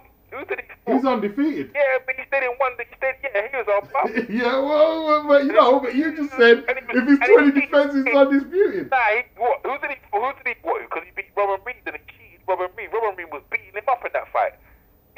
Nah, man. And that's just, no. He ain't kidding there. He bought Charles the Hatchet Brewer, he lost his belt to the Hatchet. Yeah, no. 34 wins undefeated. You know how much defenses that guy made? Nah, no one. Yeah, but you can go down there. The whole resume is terrible. He ain't getting in there. No one lost. He's got 6 KOs, you know. He scored 6 KOs. 6 KOs in all the defenses. In all his fights. See, that's gay. He ain't going nowhere. Glenn Johnson, Thomas Tate, Charles Brewer. Yeah, pointsman, isn't it? Yeah, of course, points. You know what I mean? Yeah. My man couldn't hurt a fly. Yeah. He ain't getting in there. He did knock someone out pretty good. Them man don't get no sniff, man. They don't get nowhere in there. I thought. You're not putting him in there. Pardon? You're not putting him in there. Who? Okay. No, I'm not putting him in there. Anthony Mundine, Australian guy. Nah, definitely. He's not. Nah. Byron Mitchell. He stayed in Europe, yeah. He stayed in Beijing, he stayed in Europe. There's no way, man. If you're anyone, you stay in the world, stay in America. That's what. Now let's talk proper. Amir Khan. Is he a potential Hall of Fame? No. He is. He is, you know. He could be a potential Hall of Fame. But he's not right now. No, he's not right now. But he's 1 or 2 couple of wins, because he's got the. Nah, he needs more than that. You know why? He's got the wars. He's got the wars with Modena, with Marcus McDonough. If he goes against and he wanted to fight Garcia again, and he wanted to fight Peterson again. You know what I mean? Yeah, but check this out, Errol. Check this out. Yeah, go on. You said he couldn't beat Brandon Rios. How the fuck's he gonna get in the Hall of Fame if he can't beat Brandon Rios? That's someone he needs to stay away from him, mate. He needs to stay away from him. You know what I mean? Yeah, but to get in the Hall of Fame, he's gonna have to be that caliber of fighter. Yeah, but what I'm saying, this is what I'm saying to you. If he wins this, if he wins one of them 2 fights or a couple of fights, he can get a chance to get in there. Seriously, he can, because he's got wars on his record. Yeah, everyone knows. People looking at, yeah. So wars is 1 belt. It's 1 belt since. How many wars in this? What? Nah, you unify the belts, right? I'll give him Zab Judah, but you can say, oh, Zab Judah's bomb. But Zab Judah come back and Zab Judah come back here and knock down a young guy that's recently. You know what I mean? So and he beat Paulie Malignaggi. Paulie is the champion now. True. All he has to do is just win a decent fight against an undefeated guy, and he'll be right in there. He'll get in there quicker than Ricky Hatton. That's what I have to say. Quicker than Ricky Hatton, mate. He's got more chance of getting in than Ricky Hatton. That's what I have to say. You reckon? Yeah, definitely. If he gets a win, but that's slim to none. You think Amir Khan's got more chance to get in the Hall of Fame than Carl Froch? Than Carl Froch? Yeah. Nah. Carl Froch is good. Carl Froch would get in there. No. I wouldn't go with Carl Froch. No way. Carl Froch. Joe Kozaki would get in there quicker than Carl Froch. Because obviously he's retired and whatever, but no. Amir Khan has got a chance to go in the Hall of Fame. You reckon? Yeah. Alright, we'll see. Do you reckon Garcia's got a chance to go in the Hall of Fame? Yeah, he's undefeated at the moment. Yeah, could do. He's building a nice little resume, innit? Yeah, he's building a little thing. What about Canelo? When do you see Canelo getting in? Fat Canelo for the weight, Canelo. The light middleweight champion. Yeah. No, he getting in there with what? Beating all the English guys and then beating a guy 2 divisions out of the division with he ain't getting in there. He's not getting in there. He hear me, yeah? Move up. Yeah, if you move up the division and fight against some of them big guys in the middleweight division. So you're not impressed with Canelo? Pardon? You're not impressed with him? There's no one in the division. Who can he... Look, they're talking about him and Martinez. Fight Martinez and see what's going on. But is Martinez a Hall of Famer? You said no. Yeah, exactly. Why did we say no? The Darren Barker win, not impressed. Not impressed with the other English guy, Macklin. Paul Williams, mate. Chavez Jr. is not a very good fighter. Paul Williams and Pavlik. That's all you need to care about, mate. Yeah. Pavlik. I don't think. See, I don't know. Paul Williams and Pavlik. Yeah, that's it. And then he's got title defenses to back up his claim. It's hard to say. Is he in? I don't know. He's on the cusp. I put him in cusp. I put him in cusp. He's waiting for a big fight with him. He needs a proper fight. Yeah. Yeah. He needs a big fight against one of them credible guys. Not Big Chavez too puffed up for the weight, mate. How far is Adrian Broner from being a Hall of Famer? He's far, man. He's far. His career just barely started. He's making his name into a legend right now. If he beats DeMarco, he's got in that division. That division was it lightweight? He's a lightweight, right? Yeah. He beat Burns. Some of them other guys in there. Then we see Ricky Burns got a chance to go Hall of Fame. Following his career from so far back, it's hard for me to form that sentence in my mouth. Ricky Burns in Hall of Fame.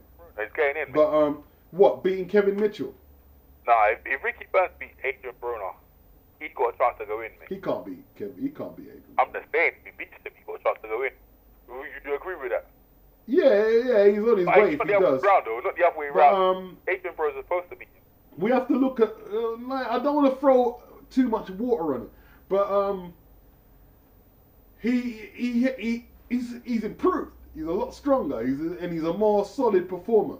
But like the guy Moses, the African guy, fought, them guys ain't really bang on it like that. You know, Kevin Mitchell's not that good a fighter. No. Kevin Mitchell, by the time he got to me, I don't know what he's been doing. So, you know, people struggle with. It's a good domestic fight. Pardon? It's a good domestic fight. Yeah. You know, people struggle with putting Mike Tyson in the Hall of Fame, by the way. I'd put Tyson in there. Pardon? I'd put Tyson in there. I know, so would I, but people struggle with it. I know a lot of people don't want to put Tyson in there. Yeah, I would, you know that. I couldn't believe they said that, but this is what I'm talking about, the modern era hype. Oh, he didn't fight this, he didn't fight that. Would you put Tim Witherspoon in the Hall of Fame? Witherspoon. Yeah, terrible Tim, terrible Witherspoon. Beat Frank Bruno. Beat Frank Bruno. Gave Larry Holmes a really good fight. Yeah, he did. Beat Tony Tubbs. Yeah. I'm not sure because there's been so many great heavy. He's on the cusp. Maybe not. I don't know. I don't know if Tim Witherspoon. I'd put him in there. You put him in there? Yeah, I would put him in there. I'd put him in there, mate. The guy, he had to come away from his country, go England, Wembley. Everything's against him. And even the man from Brixton saying beat up Bruno, but still, he had everything against him, mate. And then the way, if he was managed properly, he would have done much better things. He'd have fought Mike Tyson instead of Bone Crusher Smith, the person he lost the belt to. I think he'd have got in the Hall of Fame. I think he had a mega fight against Bruno, even though Bruno, at that time, Bruno was a credible challenger. Bruno had already been knocked out. He had a fight with Larry Holmes. Yeah, I know.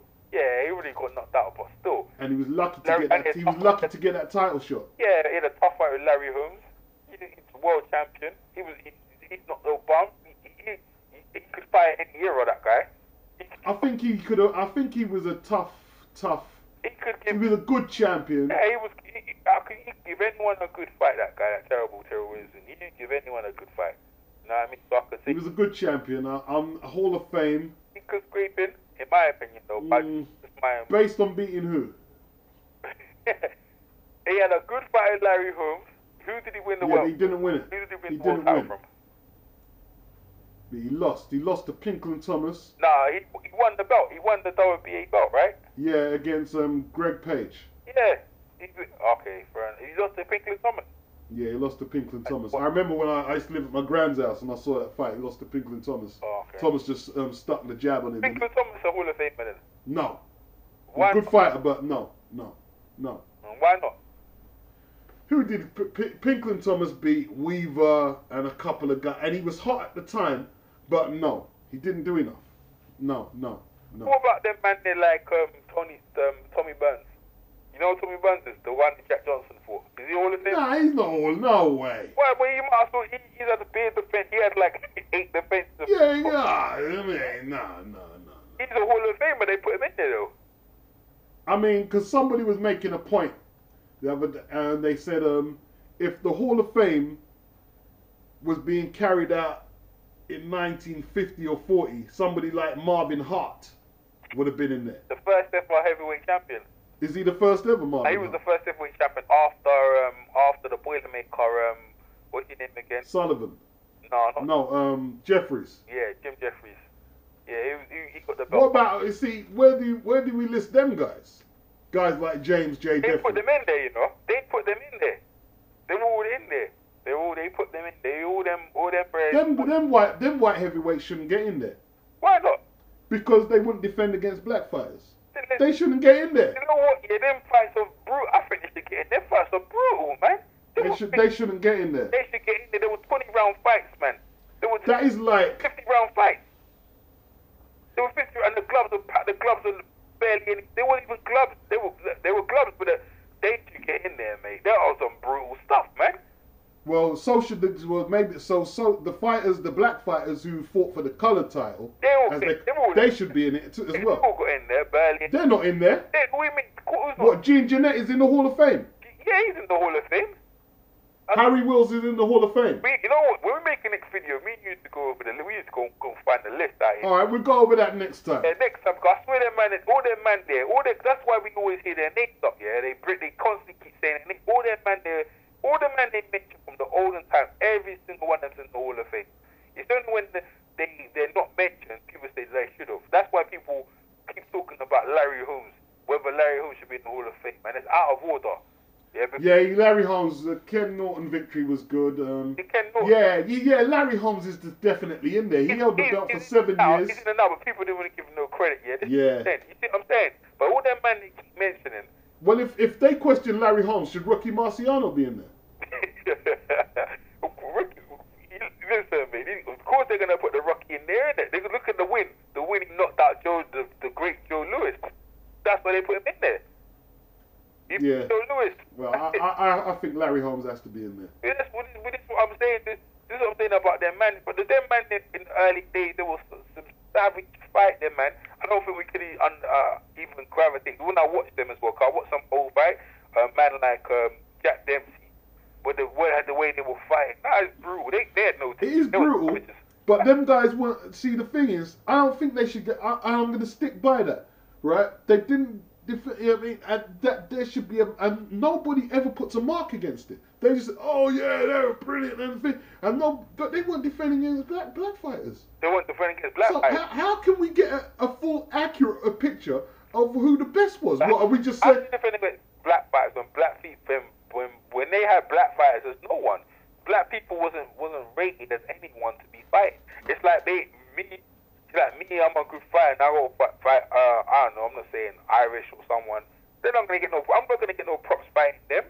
That's what it is. They didn't rate black fighters. They didn't rate them. They were good, but they didn't rate them as anything special to be fighting. No, it wasn't that. It was just racial discrimination. I know that, but what I'm saying is, I know that's what I'm talking about. They didn't see them as inferior. They didn't see them as anything to fight. It wasn't nothing to gain about me fighting the black. No, it wasn't that. They didn't want to get embarrassed. Well, that's another. Didn't you see when Jack Johnson fought Burns? Them turn off the camera. Yeah, near the end of the fight, I know. When the lick started raining on his skin, they turn off the camera. They didn't want to get embarrassed. They didn't want that fight to happen. They shame them. But what's his name again? The one who beat Jeffrey, the one Jeffrey's beat. All them man, they didn't want that fight to happen. They all didn't want that fight to happen. My favorite white heavyweight is Jerry Quarry. Jerry Quarry. Yeah. So mine was Tommy Morrison before he got knocked out, blood. Who did Tommy Morrison beat? Who did Tommy Morrison He got knocked out by Ray Mercer, blood. Yeah, Tommy Morrison never beat anyone. Yeah, I know, but I like he Tommy Morrison. Beat Rose the Razor Rodriguez. The reason why I like Tommy Morrison, before he was on Rocky, I used to watch him on Pro Sport. We used to be on Sky, and I saw his early career. He was knocking out everyone. Yeah, bums. He's beating out bums. Yeah, Jerry Quarry knocked out Ernie Shavers. I'm just saying, getting him knock out any players. I'm thinking it's tough. Jerry Quarry knocked out Ernie Shavers. He snapped Matt Foster's long unbeaten record. He was a good heavyweight. That's what they reckon he would have been. He was very good. Different era, he would have been a world champion. Yeah, he probably would have. Yeah, that's probably would have. He beat Ron Lyle. Yeah. And he was no joke. Jerry Quarry was no joke. Muhammad Ali beat him twice, right? Yeah. But Muhammad Ali. That didn't shut that down, didn't it? After Muhammad Ali beat you, they like Bernard Hopkins. They discredit his wins. When Muhammad Ali beat you, you're not that good. That's why they try to make Muhammad Ali like that. It's only when he beat a man like George Foreman they had to give him praise, you know. Oh yeah, they had no choice. They had no choice. Before that, they were saying he was bums. All the guys in the fight were no good. They were bums. Same thing they keep doing to Hopkins, and the same thing they keep doing to Mayweather. Be hated. Yeah, the guys you're fighting bums. They ain't no good. Mayweather cherry picks. Everyone knows Mayweather's fights are not no cherry picks. He's fighting the best guys available, the best guys in the division. That's why Mayweather's a Hall of Famer. Straight. And see the thing, but so has Andre Ward fought the best. Andre Wood's still going on, and his career. He's still continuing, but he has fought the best out there. He's got Pavlik coming up, yeah. Huh? He's got Pavlik coming up, yeah. Yeah, that should be an easy fight, shouldn't it? Yeah. No, I don't think so. No. Nah, it's not easy fight against Pavlik. No. What can Pavlik do to beat? Pavlik will give it to him a bit, man. Pavlik will give it to him a bit. We'll see it. It shouldn't be easy. Nah, I don't think you see it as a hard fight. Nah. Well, I think it might be a bit difficult, man. No, I don't see it as a hard fight. I'm not betting no money in Pavlik. I just don't see it as a hard fight. But what he should do, you reckon what? You bet Pavlik? Who you reckon win out Carl Froch and Pavlik in? That'd be a good fight. That'd be a good fight. I'm saying, that's what I'm saying. That'd be a close fight. Exactly. That's what Pavlik's better technical than Carl Froch, mate. He uses his jab. And he knows how to fight. He's not that much more technical than Carl Froch. He's better than Carl Froch. He's got a better in game than Carl Froch, man. He can fight. Look what he did to what's that guy? The guy from Cuba, the one who quit recently against Bellew, Morata. Yeah, Morata. Inside fight, good, man. I don't know about Miranda, man. I I wouldn't quote Miranda. I wouldn't quote Miranda to boost the argument on a fight. You know what, you know, right? But you think Miranda was alright that time? Miranda was alright at that time. You know, Miranda was a decent fighter at that time. He only had two losses against Abraham. Yeah, he was alright. He was alright. You're deep, you know. You're deep. He was alright. Who was? I think we gone from everyone, you know. There's none of who's left. We picked through quite a lot of fights, you know. Yeah, he went through a lot. We went through a lot. Who's the right Joe Frazier? Would you have Joe Frazier in there? Who's Joe Frazier? Yeah. As a Hall of Famer? Yeah. He's in the Hall of Fame already, but of course he's a Hall of Famer. The guy heavyweight Olympic gold medal in Mexico. He won the world heavyweight belt against this other guy from Louisville, Kentucky, the one with the afro. He knocked him out. What about Michael Spinks? What, he's a Hall of Famer. He's undisputed light heavyweight champion, and then moved up into the heavyweight division. Yeah, definitely. Yep. Yeah, definitely. Bob Foster, all them man there, they're all getting. Bob Foster, you'd have him in there, yeah? Yeah. What about Carl Thompson? You reckon Carl Thompson's a Hall of Fame? Yeah. What, from Britain? Yeah. Nah. Why not? Why not? No. No, you don't put him in there. No. 2 wins against you back. Yeah, but nah. Alright, Johnny Nelson in the Hall of Fame. No. Don't even. No, I'm just not even considering putting him in there. Yeah. I don't put him in there, no. The only modern day British fighters who were contenders to get, who were the contenders? I'm not saying they're in there. Frank Bruno? Huh? Would you put Frank Bruno in? Nah, Frank Bruno ain't getting in. What about Henry Cooper? No. He's got a better chance than all the others. He's not that. But who did he beat? He lost to all of them. Zora Foley knocked him out. Patterson knocked him out. What, Patterson knocked out who? Henry Cooper. Yeah, he did not. Floyd Patterson knocked out Henry Cooper. What? I need to watch that fight. Have you seen that fight? Yes. He knocked him out? Yeah. Was that for the world belt? Nah, it wasn't for the world belt. Was it? Probably for he knocked him out. You saw that Floyd fight? Patterson knocked out Henry Cooper. Brian London got knocked out by Patterson, not Henry Cooper. You want to stage your wager in that, boy? You want to take a bit on that? I'm telling you, Brian London got knocked out. Listen, London got flattened by Henry Patterson. Cooper got knocked out in 4 rounds by Floyd Patterson. No. I think you got the wrong one there. I've actually seen the fight. I've seen it. I've seen it. I need to go. What? I didn't know that. What's that about? Knocked him out. Seriously. What? He cleaned him out. I didn't know one, bro. I didn't know that. I didn't. I'm gonna confirm it right now. I'm on it right this right second. now as well, you know. I'm on it right now. Henry Cooper. Yeah, there it is. There you go. 4-round KO. I've seen it. Later. Floyd Patterson cleaned him out, yeah? Clocked him. You know what I mean? Clocked him, rude boy. I think you got the wrong guy, mate. I think you got the wrong guy. I think you're wrong in this one, my friend. Were you on BoxRec?